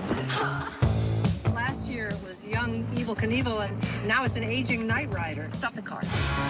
Time for me to open my eyes and look at the world around me. We wandered a bit too far. We're on the nude beach. Oh, good thing you're not approved. Oh, let's get out of here.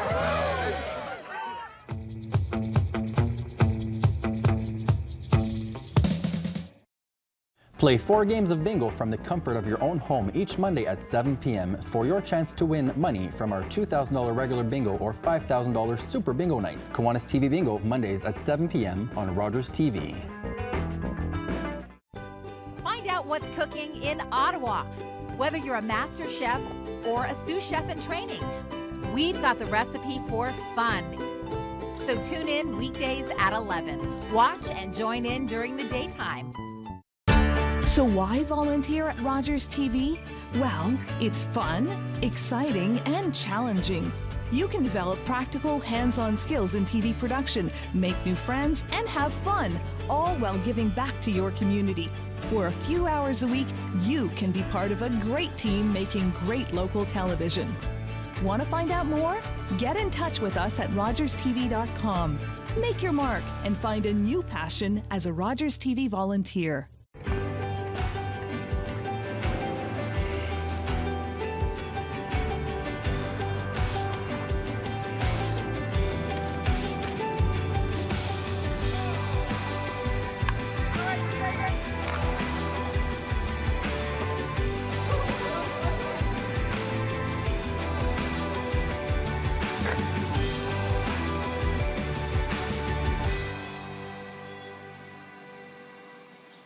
Ready to eat on Ottawa Eats.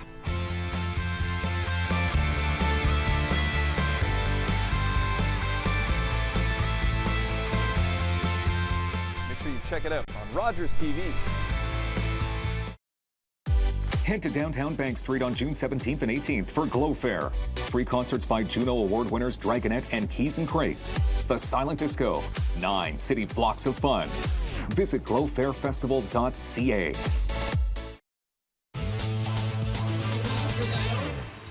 Welcome back to Mont-Bleu as the Ottawa Outlaws lead at the half, 19-14 over the Montreal Royal.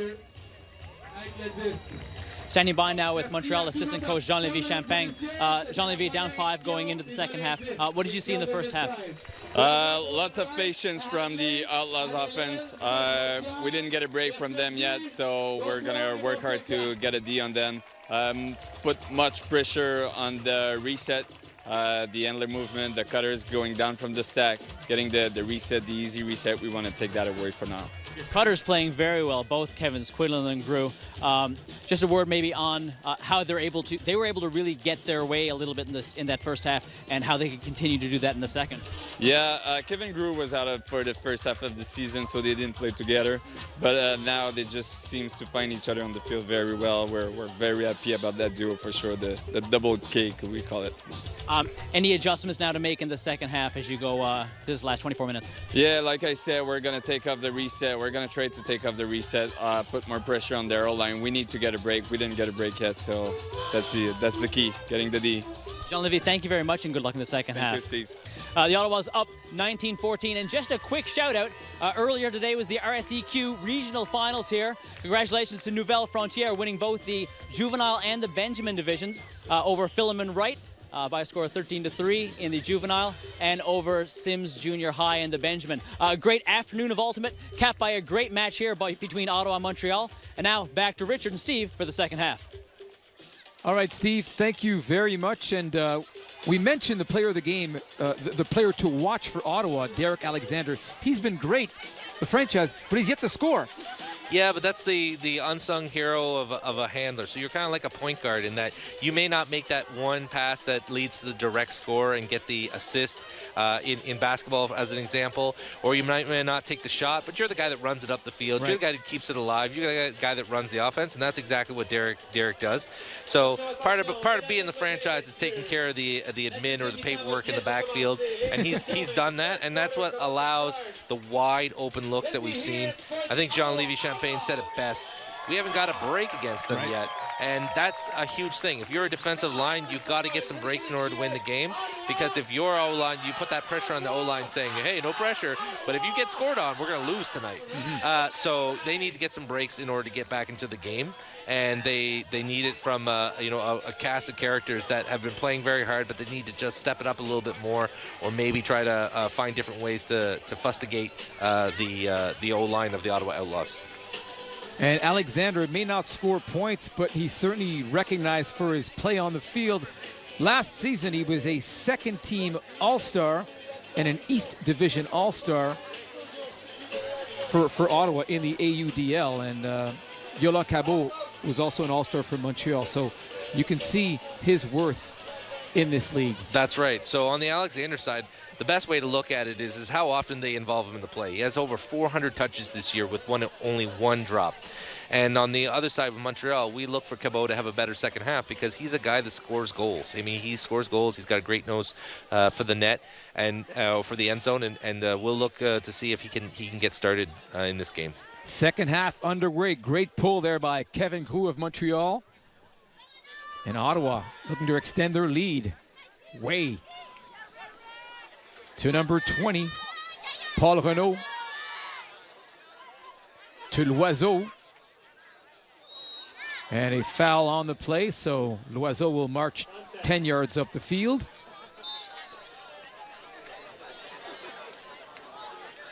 Back to Alexander. Way.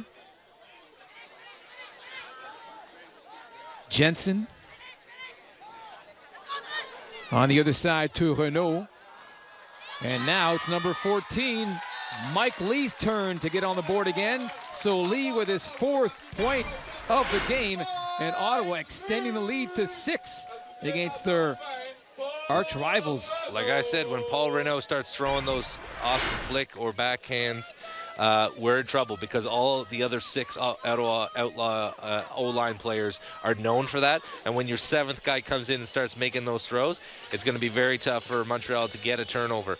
Now, Coach Jean-Lévis Champagne said, we're looking to force them to have no easy passes in the backfield, and they did that at the start of the play, but Derek was able to keep the disc alive there. And then once the 5 or 6 passes, those passes into the backfield got easier and easier, and then there was a reverse of field throw by Renaud to Mike Lee for the score. We inadvertently put him as the Ottawa coach during halftime, so our apologies for that. He definitely is Montreal's assistant coach. That's right. Montreal with the first female head coach in the league, and a very experienced player that has a championship pedigree. She's been a great asset to the team. Here's Quinlan with a deep pass intended for his teammate, number 36, Maxime Guy. but the pass was a little off.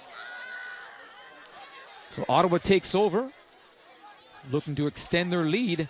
And if this one were to get into double digits, Montreal would be hard fought to get back into this one. But a quick turnover here and a chance to cut the lead.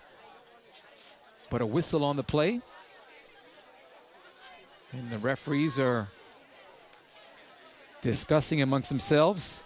Not sure what the call is here, but we'll say, and I never get the chance to give the referees love because that's the way referees work. If they're doing their job, no one talks about them. That's right, and tonight they are doing their jobs. Exactly. I mean, the game has been flowing quite nicely here. So we've got Ken Lang, the head referee, talking to Al Colantonio about the play there. And they look to reset it and get it going. But in the professional league, there's not a lot of stoppage in time because the refs keep things moving very quickly. So it looks like there's a foul against Montreal because number 81 is going back 10 yards. There's Quinlan. Cross field to number 36, Maxime Guy. And Guy nicely done to his teammate. Number 49, Félix-Antoine Daigle with his 4th goal of the game. Wow, Guy should buy dinner for Mr. Daigle after that play because he made that a lot harder than it had to be. He had wide open space, cutting Daigle who was wide open, great cut by him. Important part is that Guy was able to get it in the end zone and Daigle was able to make a really nice snag and keep that 1 foot in bounds. So much like in college football, all you need is that 1 foot in the end zone. Yeah, first for the goal to count. Exactly, you need possession and that 1 foot in, and you're good to go in the pro leagues. So Montreal still with life, trailing by 5 with plenty of time in the second half. 10:24 remaining in the third period. And it'll be interesting to see whether or not Montreal chooses to shorten the bench a little bit in order to try and get a defensive play. I know that Quinlan has been playing a lot of offensive points, but they won't shy away from putting him on defense as well and double shifting him to try and get some chemistry going and getting some turns created. As we mentioned, this is a 16-game season, and Ottawa desperately needing a win. Right now they're at the midway point of the season. This is their 8th game. They've got a 2-5 record, and only the top 3 teams in the East advance to the playoffs. That's right. And what we're seeing here on the offense is we're seeing a zone. So we're seeing a zone with one chaser. Arsenault is the guy that has to run back and forth to keep the force on. And Montreal is trying this zone in order to prevent any hucks from coming out. It's been happening all game. Lee now. Montreal back into man-to-man defense. Way to number 10, Ken Alexander. Back to Way. Inside to Octorloni. The flick back to 14. That's Mike Lee. Back to Octorloni. Back to Lee. And there's a quick goal by number 7, Carl the Birdman Loiseau with his 5th goal of the game. So Loiseau and Way with 5 goals apiece on a nice play there by Ottawa. Still no answer for Montreal on the defensive side, but I do like the fact they're at least mixing it up and trying something new. That was a bit of a new wrinkle there. It looked like they were playing a 1-3-3 or a 1-3-2-1, and so, but they just could not force a turnover. And kudos to Ottawa. Sometimes they've been known to be a little aggressive and try to force passes into a zone defense. Haven't been doing it today. They know they've got Montreal on the ropes a little bit. They're going to keep moving it nice and quickly up the field. So the lead back to 6 for the Outlaws, 21-15. On what has been a gorgeous evening weather-wise. It's another big hug from Andy Corey. And let's see what the Royal have in store. There's number 17, Antoine Genet. Cross court to 80, Kevin Groux. To 49, Daigle. Up the middle to Genet. Back to number 49, Daigle. That's nicely done to Quinlan. Quinlan looking for number 3, Reynald Nemours, and there it is. Nemours with his 1st goal of the game. We thought Nemours get up and go, got up and went, but it seems to have he seems to have gotten it back. Nice throw by Quinlan. This guy's just got throws on throws, and that's just a perfect throw and a good cut. Paul Mensah, not much he can do. He's covering the opposite side of the field, so the trust factor is that there's going to be no hucks coming out on that side. It did, and so Mensah is beat on that play, but tried to make up for it. Nice job by Nemours to get on the board here, and it's going to build up a little bit of his confidence. He's the kind of guy that plays always with a smile on his face, win, lose, or tie. and you know, that's kind of an infectious attitude that you want to have on the team. It's good player, good character. Montreal, meanwhile, needs a couple of breaks to get back in this game. They have never led. Ottawa leading us by as many as 6 goals. Nice lift there in the pass to Octorloni. Octorloni with a hammer to number 6, Keelan Way. Lee now inside, and nicely caught by number 20, Paul Renaud.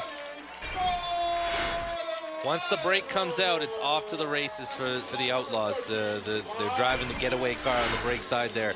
Some quick passes. Octorloni makes the big catch over the top. Then he gets it to Lee. Lee gets a quick backhand pass to Renaud. That was a nice quick pass with good spin on it. And Renaud makes a really good cut into the end zone.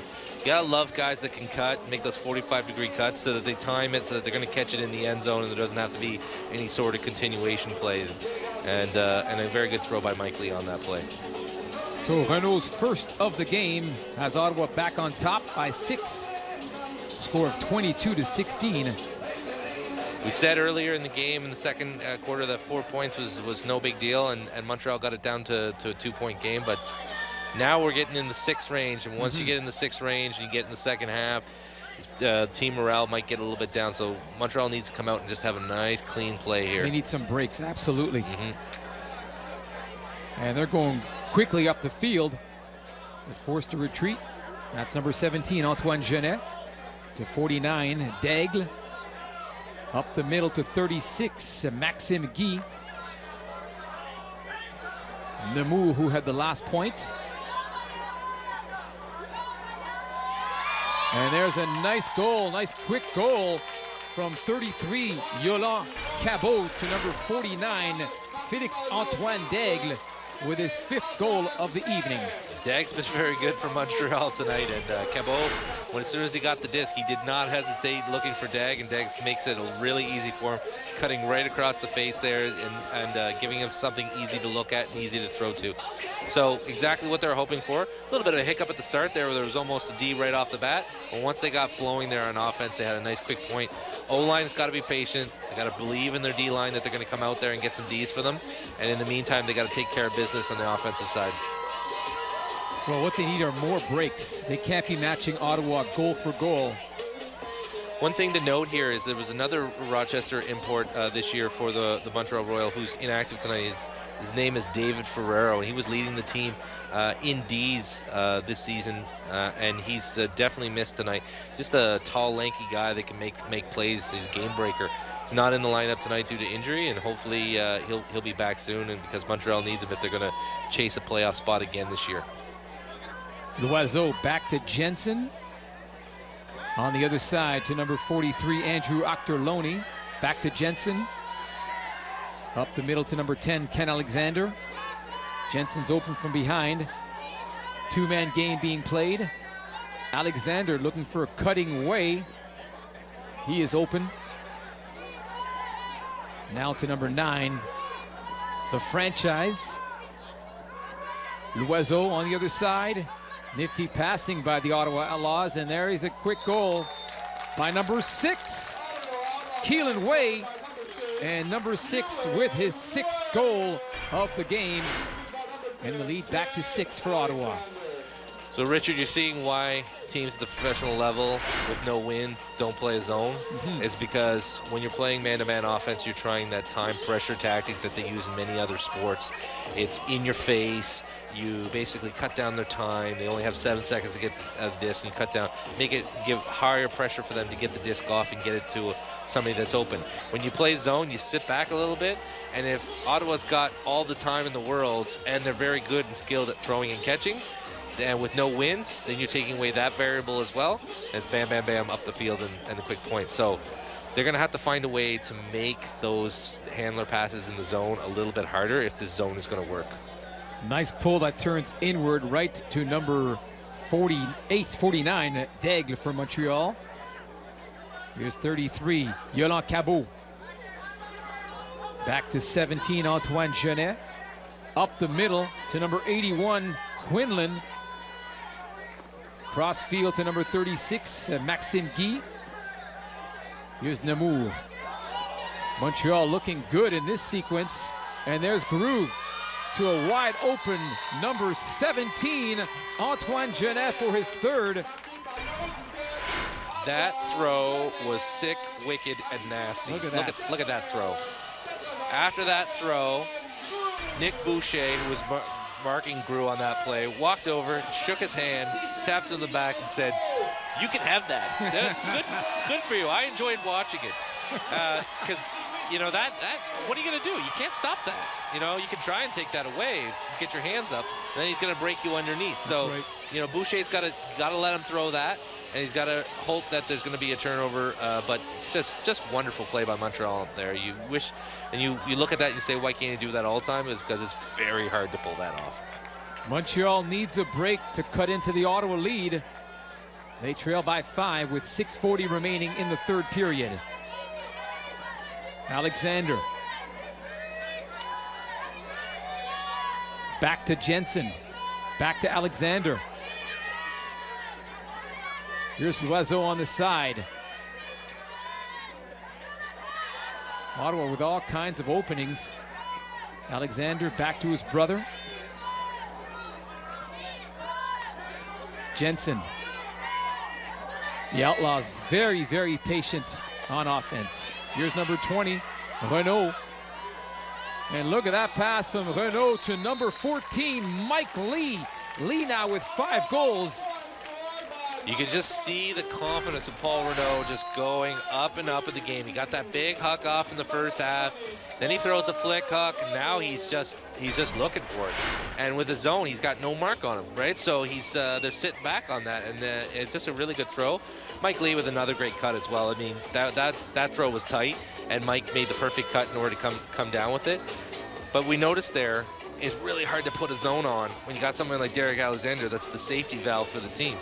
Anytime that they put a little bit of defensive pressure there, we saw number 95, Francis Valet. He had a really good mark on DJ there, but Dave Jansen.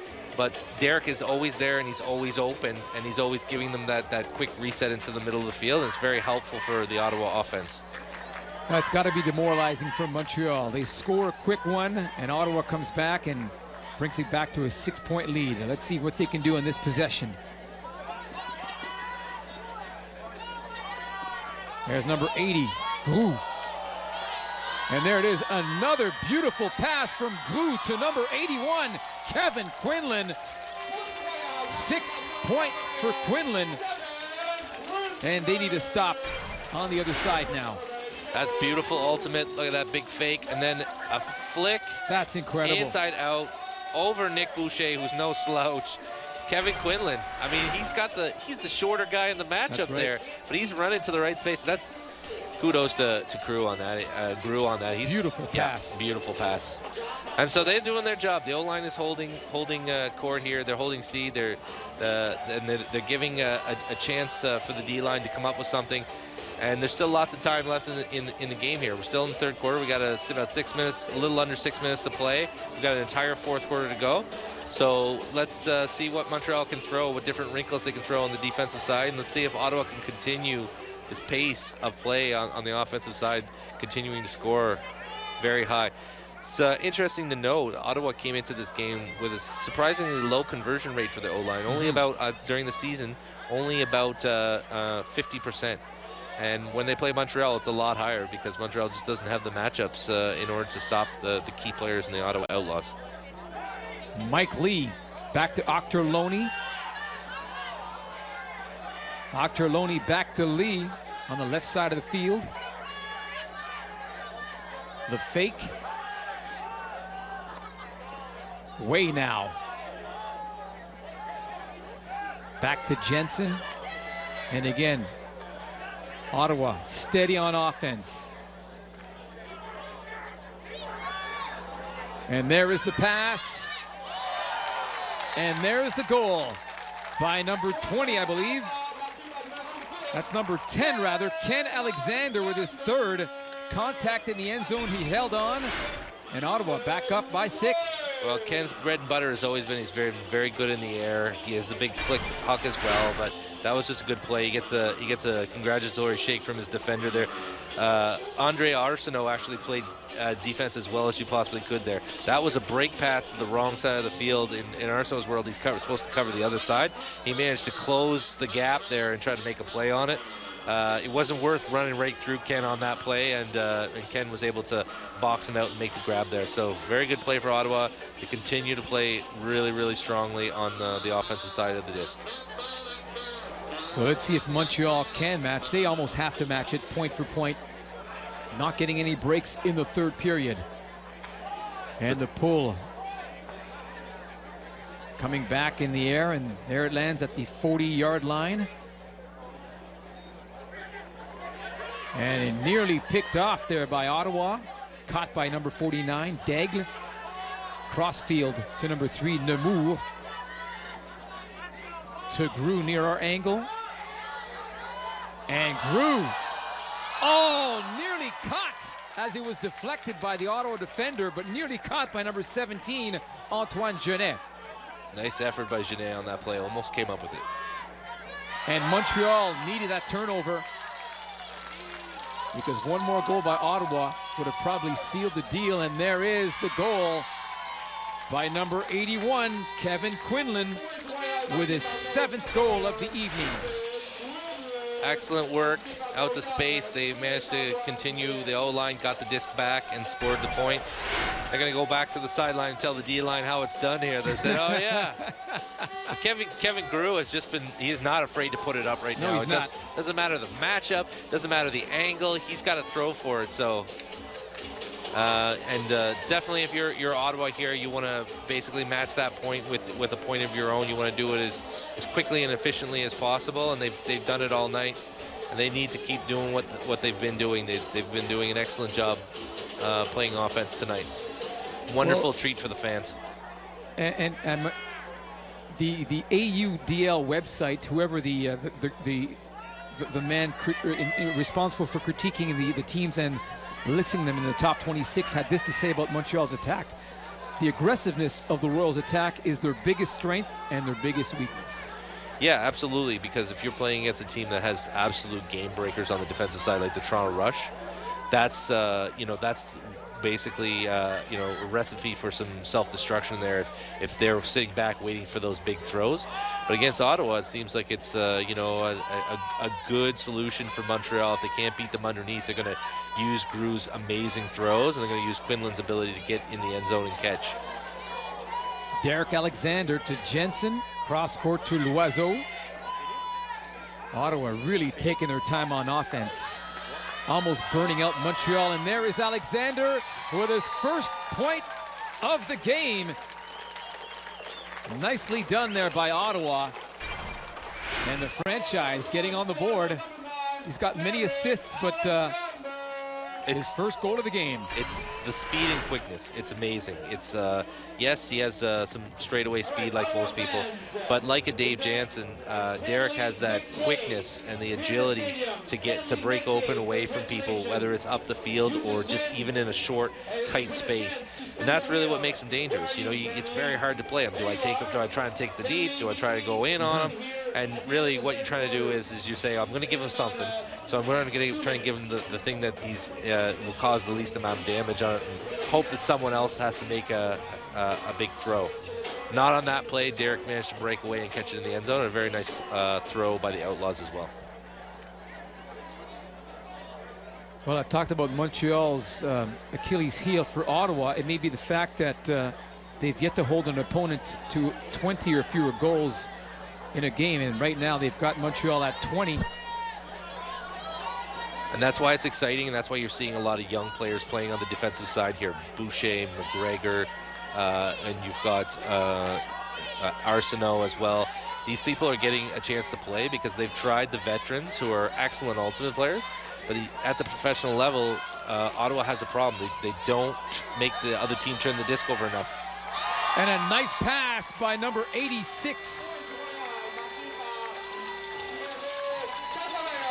Quinlan with his 8th goal of the game. Well, Quinlan and the Royal are keeping all the large number of Royal fans that have made the trek over here to watch their team play. They're keeping them excited in the game because there's been some very good offensive plays here.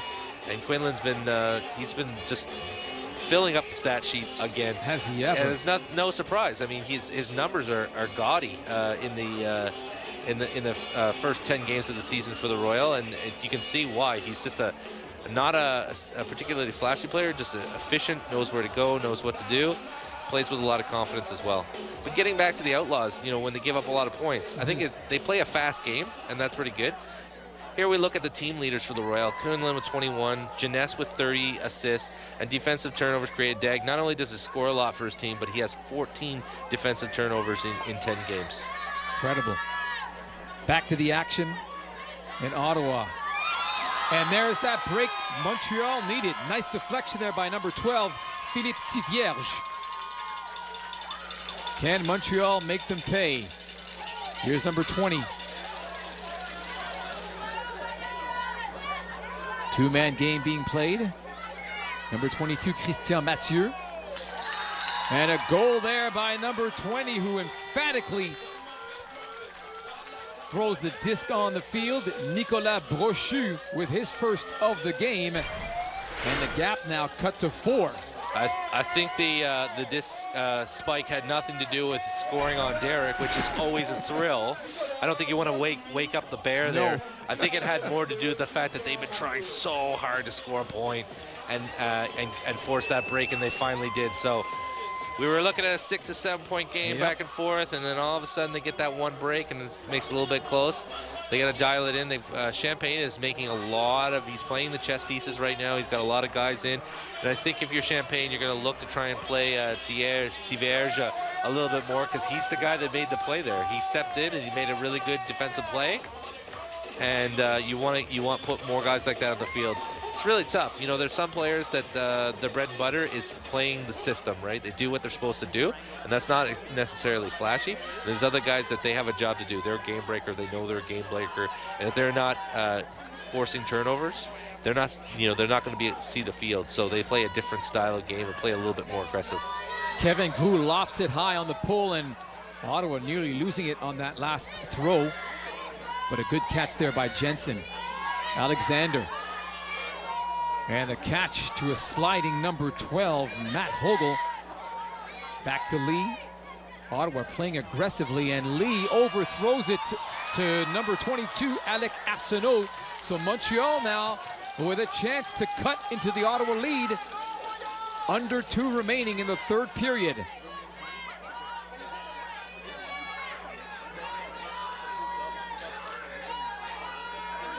Forehand to number 13, Andre Arsenault, looking for the home run to number 80. Nice extension there by Kevin Gru, but just running out of length. Thought they might have it there. Arsenault puts it out to space, and Gru, who's thrown so many catches, he makes the leap there, and he almost came up with it. Montreal would really like to have had that one. And that would not have only been a big score, but a momentum-turning, probably game-changing play. Octerloni wins the battle of the disc. Here's Way in the corner.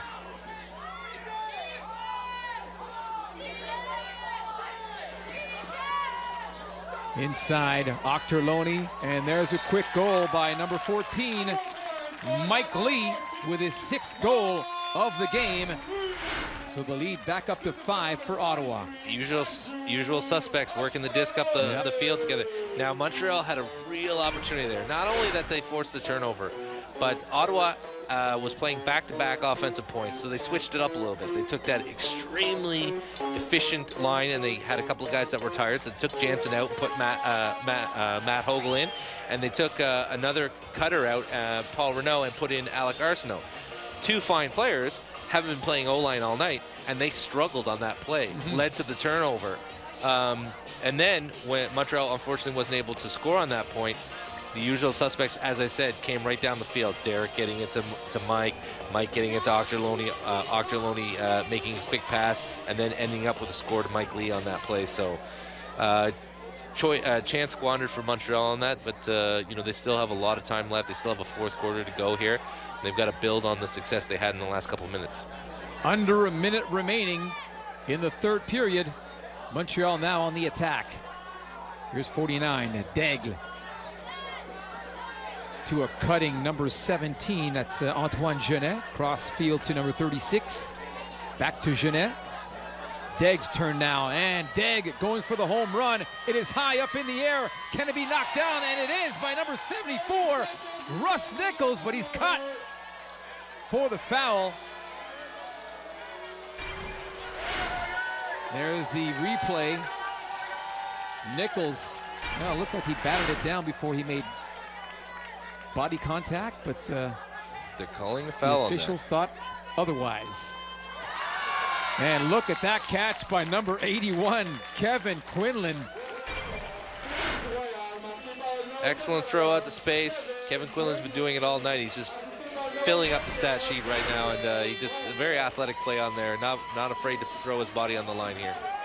9 goals for Kevin Quinlan with that nifty one-hand grab right at the end of the third period. This is an exhausted man who has had nearly half of Montreal's points tonight. Despite that great goal, Montreal still trails by 5, 27-22, with 28 seconds to play in the third period.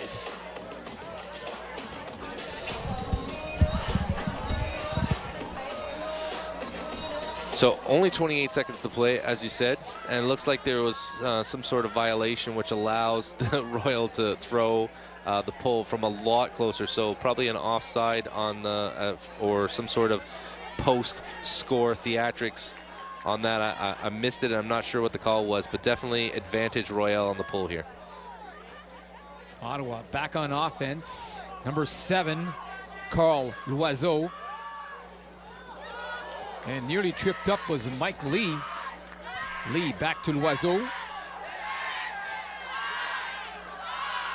Under 10 remaining. And there it is, a pass from Derek Alexander. And knocked out of bounds by Montreal's Christian Mathieu. So the third period horn sounds with Ottawa still on top, 27-22. Your thoughts on what happened in the third? Third quarter, I think Champagne can be happy about the fact that they addressed what the issue was. They didn't lose any ground on that. Unfortunately, when they had their opportunities to close the gap a little bit more, they weren't able to capitalize it on the Montreal side. On the Ottawa side, you got to be happy with the fact that your O-line is just pumping at like 100% efficiency. You know, at best during the season, they've been going at 60 to 70%. For this season, they're averaging about a 58%, and so that they definitely have been stronger tonight, and they look to continue that in the final quarter. There's a score after 3 periods of play. Ottawa 27, Montreal 23. Back with the fourth quarter coming up on the other side of the break.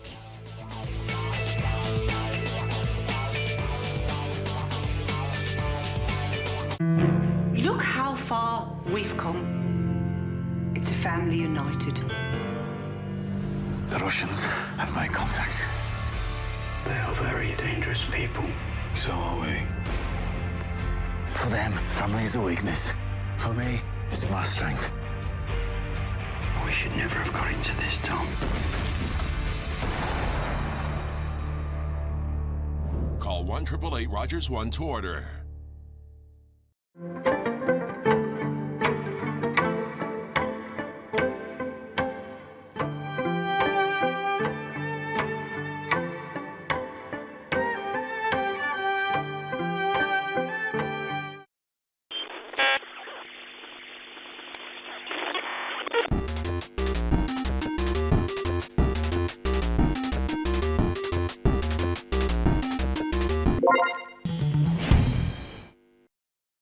My name is John Williamson, and I've been volunteering for Rogers TV for about 6 years now. One of my favorite experiences with Rogers TV is being able to work on some live Ottawa 67's broadcast, whether it's play-by-play or hosting. Every time I go out, there's just a great crew of people to work with, and it's a really great experience for me. I'd absolutely recommend volunteering for Rogers TV for anybody, whether you want to get into the industry or not. It's just a lot of fun every time you get to go out, and you really get to meet some great people and really be happy with the work that you're doing. I used to imagine I was going to be a lawyer or a race car driver. I was going to have a really big family, and every year we would go on a trip. I'd have this nice house where I'd live with all my cats. And I'd have all the same friends. When I was a kid, I used to dream I'd do so much. I couldn't wait to grow up. Support the Youth Services Bureau of Ottawa today. Head to downtown Bank Street on June 17th and 18th for Glow Fair. Free concerts by Juno Award winners Dragonette and Keys and Crates. The Silent Disco. 9 city blocks of fun. Visit glowfairfestival.ca. Your relationship with money. How to take the pain out of online dating. How to make friends as an adult. Learn about these topics on Ottawa Experts. I'm Barbara Balfour. Join me for Ottawa Experts Tuesdays at 8 p.m. on Rogers TV.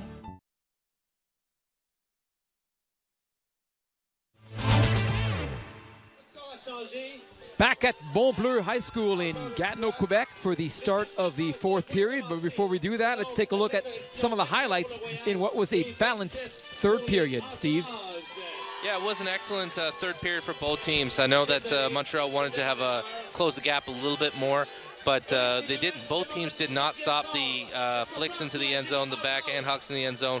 A lot of deep plays. The weather's perfect tonight, so why not? It entertains the fans, and the efficiency's been extremely good, especially on the Ottawa side. Montreal's been keeping serve in terms of the efficiency on the offensive side. They got their first turn on the defensive side and scored, so that's got to give us some confidence. But generally, it's been a beautiful night of ultimate with some good offense, and both these teams are living up to the reputation of being risk takers and teams that can score a lot of points. On the defensive side, both teams are going to look to force a couple more turns in this crunch time of the fourth quarter. So Andy Corey about to get things going for Ottawa at the start of the fourth period, but removed Kevin Quinlan from the Montreal lineup, and the Royal would be lost. He's got 10 goals in this game. He's been the man of the hour for Montreal. Let's see what's in store for them in the final quarter of this game. Antoine Genet. Nice pass inside. Here's Genet with his pass to number 81, Quinlan, and Quinlan with a quick score. His 11th goal of the evening. Speak of the devil. Wow. If it wasn't for Quinlan playing in this game and scoring these goals, it would be a dog-eat-dog world for the Montreal Royal, and they'd be wearing bacon pants. He has been so good for them. Throwing, receiving, and scoring 11 goals. I don't know if I've had the chance to witness a pro game where someone's had 11 goals.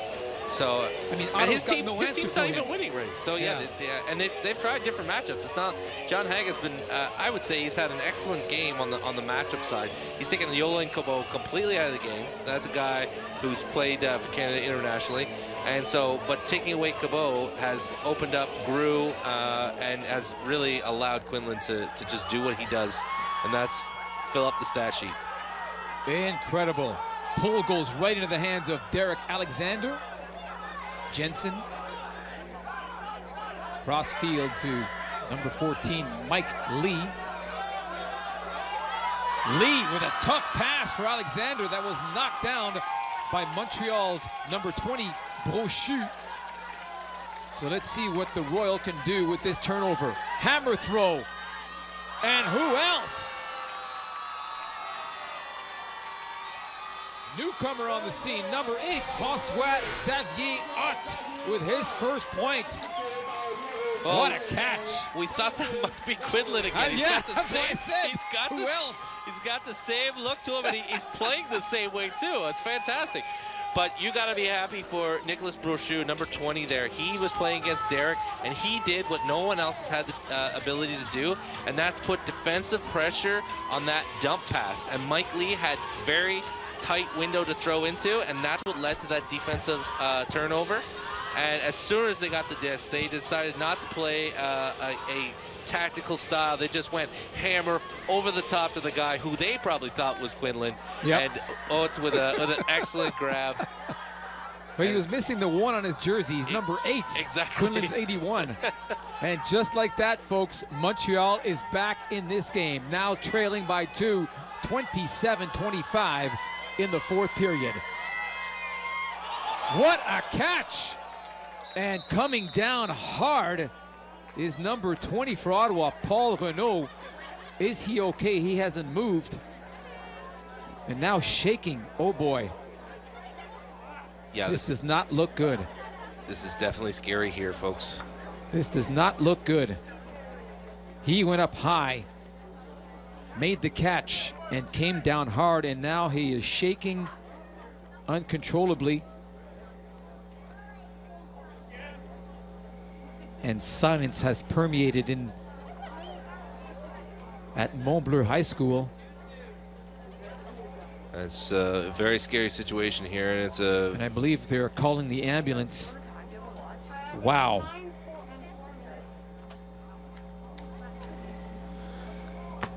We're going to have a chance to look at the replay here. The throw gets thrown up, and unfortunately it is a lofty pass that stays up for far too long. Renaud goes up. And he just slams into number 13, André Arsenault. And he comes down hard on either his right shoulder or the right side of his head. Yeah, just a scary situation, and it's tragic for that to happen to anybody, but he's having such a fantastic game tonight. It's just it's definitely, hopefully, he's going to be okay. All right, we're going to take a quick break here on Rogers on his coverage of the American Ultimate Disc League action between Ottawa and Montreal.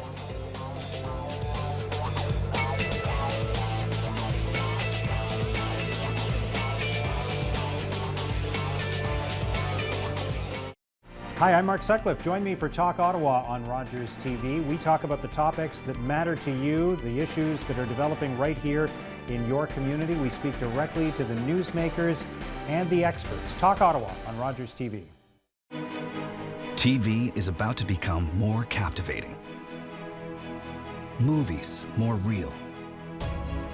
The bottom of the ninth more powerful. And overtime more intense. Introducing Rogers 4K TV.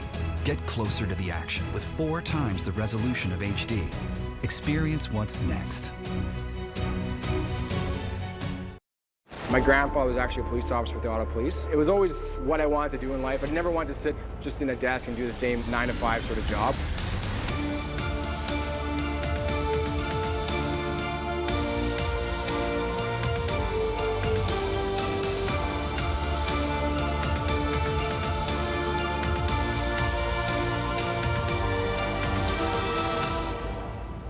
On Patrol, Sunday nights, 9:30 on Rogers TV. Hi, I'm Mackenzie Gray, host of High School Sports Zone. Each week our crews go around the city to bring you the best highlights in Ottawa high school sports. Catch this show Friday at 6 p.m. only on Rogers TV.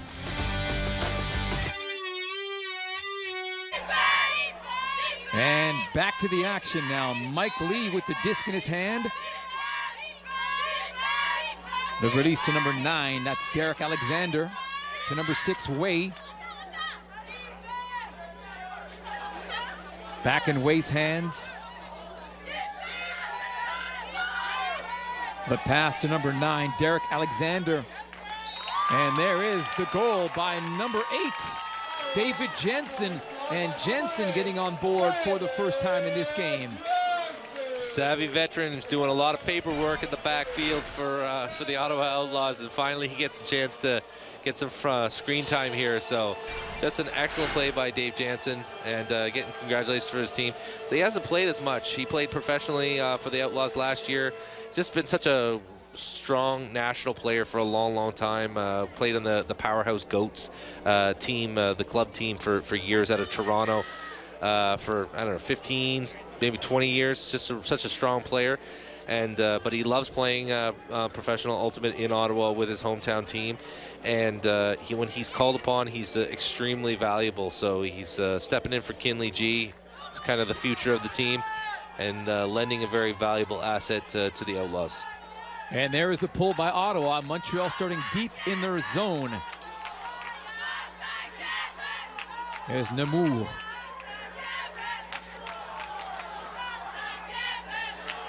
Good passing and patience on the part of the Royal. A pass to 81, Kevin Quinlan with a series of fakes. And the disc was knocked out of his hands, so that's a foul. So 10 yards for Montreal. Now to 17, Antoine Genet. Genet with the home run pass to who else? Number 81, oh! Bobbles it, comes down hard, unable to control it. And he looks like he's hurt as well. Hurt his chest on the layout there. May have knocked the wind out of him. Raising his right arm. I'm honestly shocked he didn't come out with that. I've just seen so much greatness from him today. He's getting off immediately. Yeah, he looks like there might be something, an injury to the chest region there.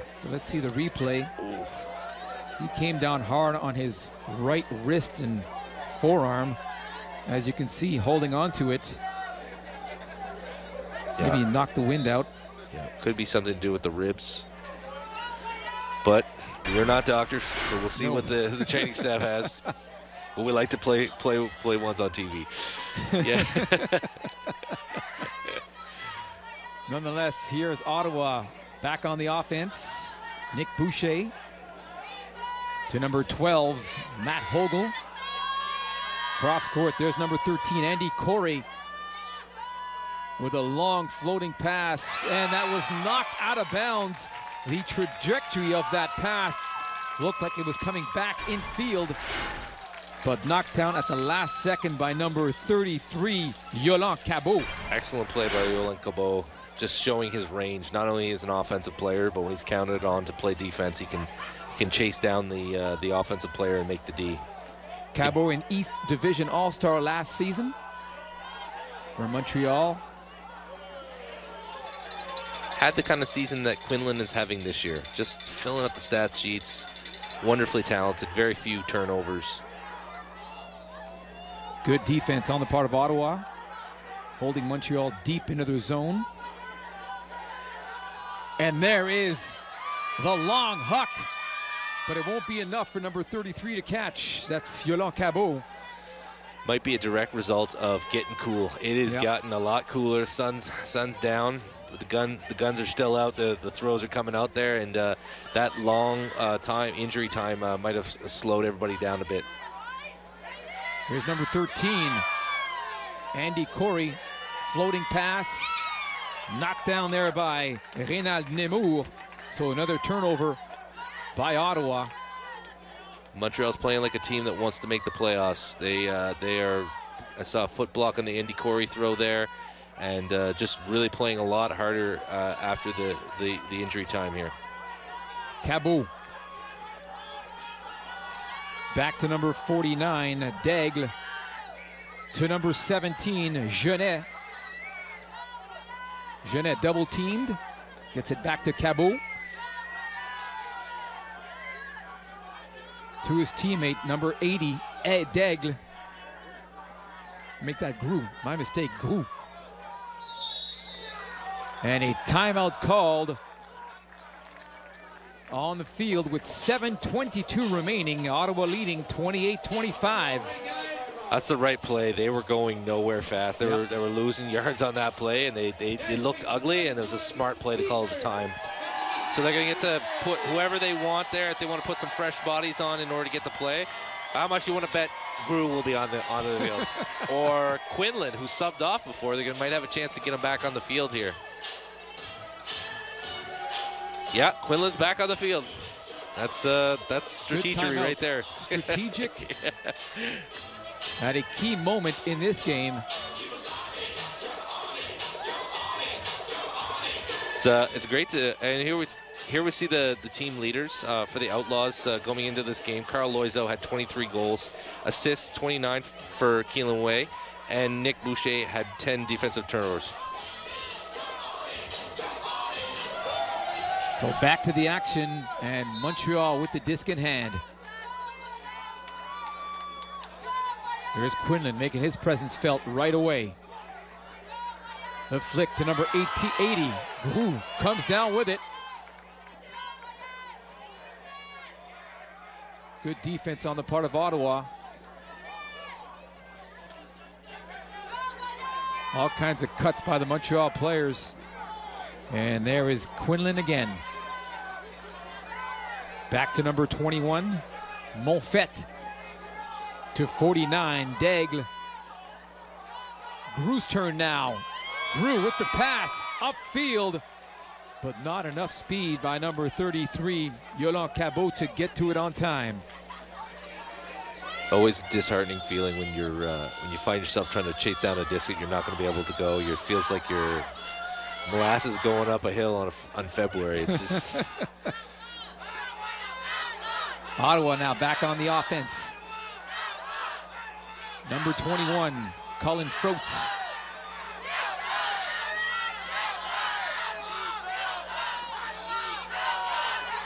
'98's turn. And timeout called by Ottawa. So much like Montreal a sequence ago, they were going nowhere fast, so good time to call a timeout. 6:05 remaining in the fourth period, and a 28-25 Ottawa lead. Montreal used their timeout there, and they had the right idea. They got the right guys on the field, but they weren't able to punch it in. Unfortunately, that big huck into the end zone was not caught. And I've noticed that we've had a couple of missed hucks, which we didn't see a lot of in the first three quarters. People are getting tired. You know, they're running out. They've been trying to impress all these fans out here in the stands. So Ottawa was pretty smart here. They did get the turnover. They know it's an important point. It's either a 2-point game after this point, or we're looking at a 4-point game. 4-point game. So this is a crucial point. The timeout call also to bring on some fresh legs on the field. Yeah.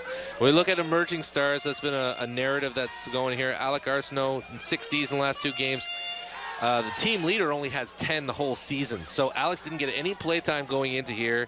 Now he's doing well. Jordan McGregor, 8 Ds in 6 games. I mean, we almost had a free Jordan hashtag going on. He's playing a lot more now. Kinley G away with Team Canada requirements, commitments this weekend. Second most touches on the team. Very low turnover rate. I love to see that as a former handler. Outstanding. Akhtar Loney with a pass to Alexander. There's Jensen. Jensen up the field to Loiseau. Near midfield to number 10 now, Ken Alexander. With 14, Mike Lee. Ottawa moving the disc up the field nicely. Here's number 6, Way.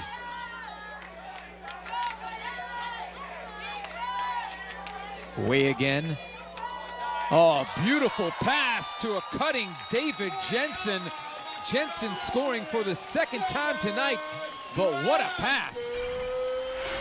Jensen's really starting to get more and more comfortable here with the plays. That's an amazing throw by Keelan Way. Wow. I mean, he's had such a good game stats-wise, but it's the throws, the quality of the throws. And Jensen knows how to play with Keelan. They played together for a long time, practiced together a long time. So he just makes that cut.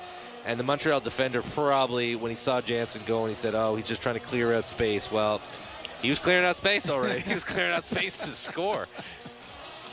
So the lead back to 4 for Ottawa with 5 minutes and 20 seconds remaining in the fourth period. And although a lot of people like to think of one particular play that makes a big difference, I don't think that. I think every point is important as the game goes along in the first quarter or the fourth quarter. But that's one where, you know, the person that believes in that kind of stuff will look and say that was one that maybe got away. Had 2 chances to score, didn't get it done. Good point. Maxime Guy now. That's Quinlan to number 17, Genet. Back to Quinlan. Quinlan with 10 goals in this game. The game's leading scorer, an all-around player. Barking orders. Daigle to number 33, Cabot. To Quinlan. Montreal moving the disc upfield nicely. So Arsenault has decided, John Haig and the Outlaws have decided to put Arsenault on Quinlan, which limits Quinlan's upfield exploits. But that means Cabot's now become a factor. And you called it, partner. There's Cabot coming down with the point. That was a lucky call on my part. I'm not a soothsayer. I'm not sure about that. You've been calling him right in this game. So Cabot, with his first goal of the game, narrows the lead back to 3 with 4:23 remaining in the fourth period. Yeah. Ottawa has never trailed in this game. Well, you know, it's the matchups are important. It's the devil is in the details. The matchups are important. And John Haig, I got to give credit to his staff. I mean, he's first-year coach. He's not off to the greatest start. There was some expectations to make the playoffs, but I like the fact that he said, I'm going to shut down Cabot, and he did that. And then he looked at the stat sheet the same way that we did and said, we got to stop Quinlan here. Right. But when you stop one leak, it sometimes opens up another. So, and that's what Ottawa has to game plan around for the rest of this game. Alexander back to Jensen dangerously. Now Ottawa deep in their zone. Here's 74, Russ Nichols. Montreal with the pressure. The fake from Alexander with the hammer throw. Way. Across to number 74, Nichols, and a great defensive gem there by number 27 of Montreal, Miguel Godet. Can they capitalize? Wow, what a play. Where has that been all game? Good point. Here's Godet to number 21, Monfette. Back to number 27, Godet. Lofts it to his team, number 14, Joseph Genet. That was a dangerous pass, intercepted nicely by Lee. Lee gets it again, and look at wide open Jensen. And all that stoppage in play is certainly affecting the players. And the absence of Renault is really being felt here because his replacement, Russ Nichols, was the one that had the turnover there. And you know, it's just a tough thing for John Haig to have to face. He loses that guy that's been so good. You try to put in one guy that's going to complement that offensive line and not take away from it.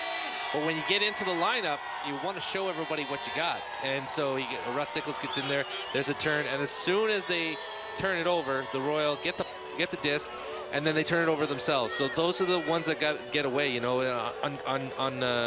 on not even something that Ottawa and that defensive turnover that Ottawa created. That was just a turnover from a throwaway, a poor decision. And we do see at the professional level, you know, we say we throw forehands to the forehand side, we throw backhands to the backhand side. Sometimes it just feels so easy to just throw that backhand to the forehand side, but that seems to be where with guys who have all the throws in the world, that throwing away across the grain from someone that's running away from you, that seems to be where most of the innocent mistakes are coming from. So just, you know, you get style points. It looks really fancy whenever you're making that pass across your body. But if you're seeing that your team has turnovers week in and week out, maybe it's time to get back to the basics. So time called by Montreal. They've taken their final timeout of this game at the 3-minute mark of the fourth period, and Ottawa holding on to a 3-point lead. think Montreal likes the way that they're playing this quarter. Yep. But they don't like the fact that they're running out of time. There's 3 minutes left, and they cannot match Ottawa point for point. Exactly. Here's Degg with a costly mistake and turnover, and a chance for Ottawa to score quickly. And they do. That's number 5, Jordan McGregor. Oh, what was Montreal thinking on that last sequence? I think fatigue is starting to be a bit of an issue here. And yeah, Jordan McGregor's quite excited about scoring that point. And I think what happened is just the defense was tight there. Andy Corey did what he had to do. He used his big body to guard the person, the handler that was looking for that first pass, and they just forced up a pass. So what happened is you got a 7-second stall count. It got to stall 5, and he said, I got to get the disc off. And looked, Andy Corey's got a big body. He's covering all the space, and he tried to throw out the space, which led to the turnover. Really unfortunate because they needed that point. They certainly did. Time may be a factor now. 2:47 remaining in the fourth, and Ottawa up by 4. Here's the pull by the Outlaws. And nicely done, too. Genet to start things off. With the fake, back to his teammate, number 49, Daigle, to Cabot. Cabot right up the middle to number 3, Nemours, to Groux. Groux with the fake. To who else? Well, number 8, Hutt. Daigle now. And where is 81? We haven't seen him at all in this sequence. Being covered nicely, that's for sure. And another turnover. This one could be costly. Hogel with the disc. The overhand pass to number 11, O'Brien. Back to Hogel.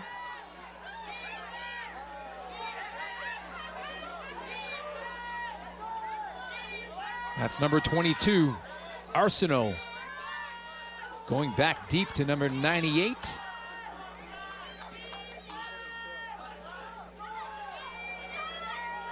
Cross court, that was number 22 with an attempt. Alec Arsenault, but no one in sight.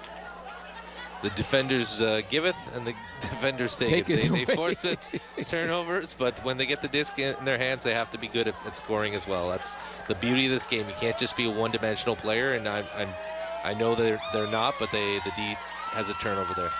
And on the other side, Montreal connects quickly. And there it is. They mixed it up there, so they put Nick Boucher back on Kevin Quinlan. Boucher shut him down the first possession. There was a couple turnovers back and forth, and then Quinlan gets him deep. So when Quinlan's being guarded by Boucher, the deep strike is more of an option, which is kind of surprising because Nick is great in the air. And Alec Arsenault grinds him out whenever he gets the match up against them. But when Arsenault goes back and plays either Groux or Cabot, he tends to shut down whoever he's Daryl Rivas-like in that Arsenault Island. He just shuts it down. So Félix-Antoine Daigle with his 6th point of the evening narrows the gap to 3, but time may be a factor. $1:08 remaining in this game. They need big hang time. They need to get their butts down the field here and then and put a lot of pressure right off the bat. Man-to-man defense, you don't have time for a zone. Jensen quickly to Alexander. Back to, well, look for Jensen. There it is. Jensen to Alexander. Ken Alexander, that is. Looking for his brother. He is closely guarded. Way's turn now with the disc. To Alexander, to his right.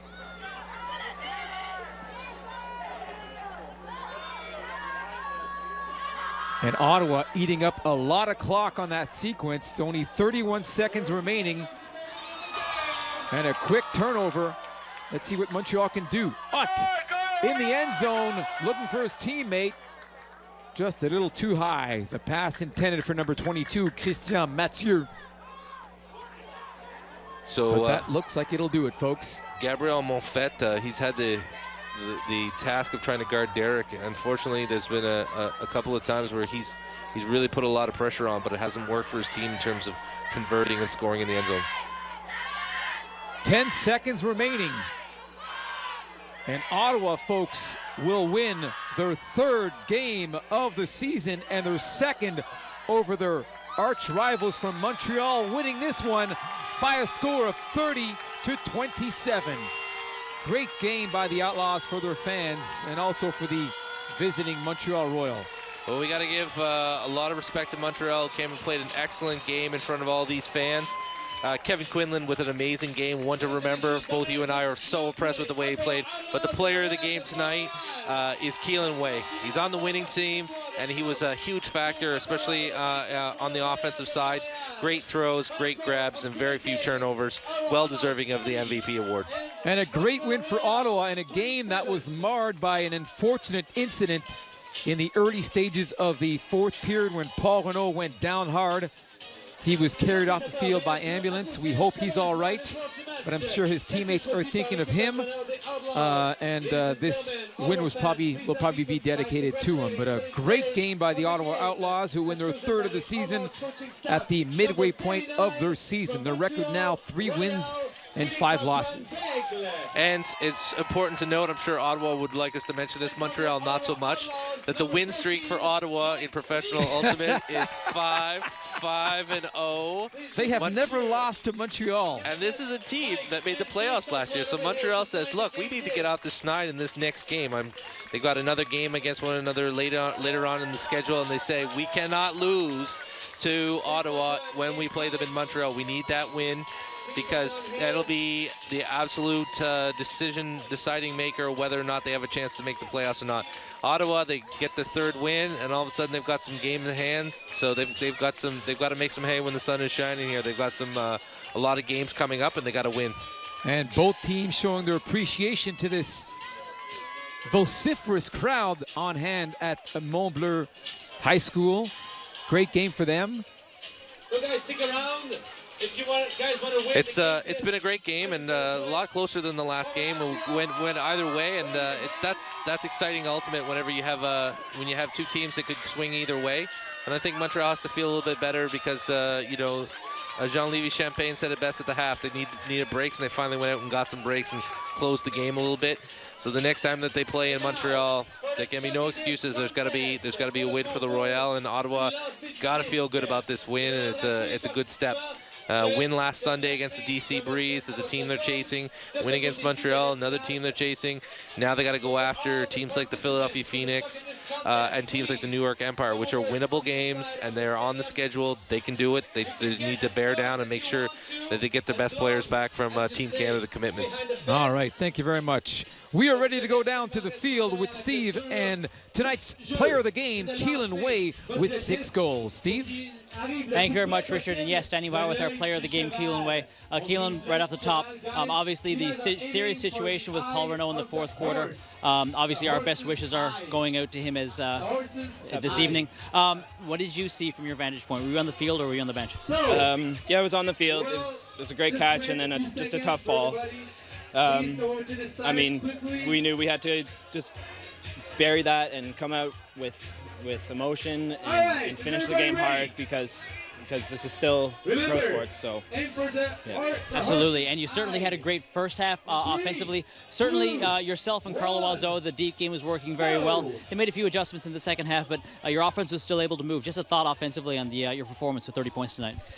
I thought we were able to move the disc at will against these guys. Our cutting was great upfield. Our handlers were able to keep us alive when we stalled a little bit. So, I mean, that's what it's all about. Just working hard, running, making sure you catch the frisbee, and making plays. So. It makes it sound very easy, but this is 6 wins now against the Montreal Royal. Almost a bit of an oddity. What is it about this matchup that you've had so much success with? I mean, there's something about Montreal that brings out the best in our game. Definitely my game too. I love playing against them. They're a great bunch of guys, but it brings out the best in us, and we love playing them. But we have the best of them. So. And the best came out tonight. Congratulations, Keelan, on the win. Thanks a lot, man. 30-27, the Ottawa Outlaws defeat for the 6th straight time the Montreal Royal. And won't you stay with us next Sunday back at Carleton University as the Ottawa Outlaws face the Philadelphia Phoenix at 2 p.m. live on Rogers. And now on behalf of Richard Provencher, Steve Traynor, and our entire Rogers crew, I'm Steve Stringer. Thank you for watching the AUDL, and we'll see you next time here on Rogers TV.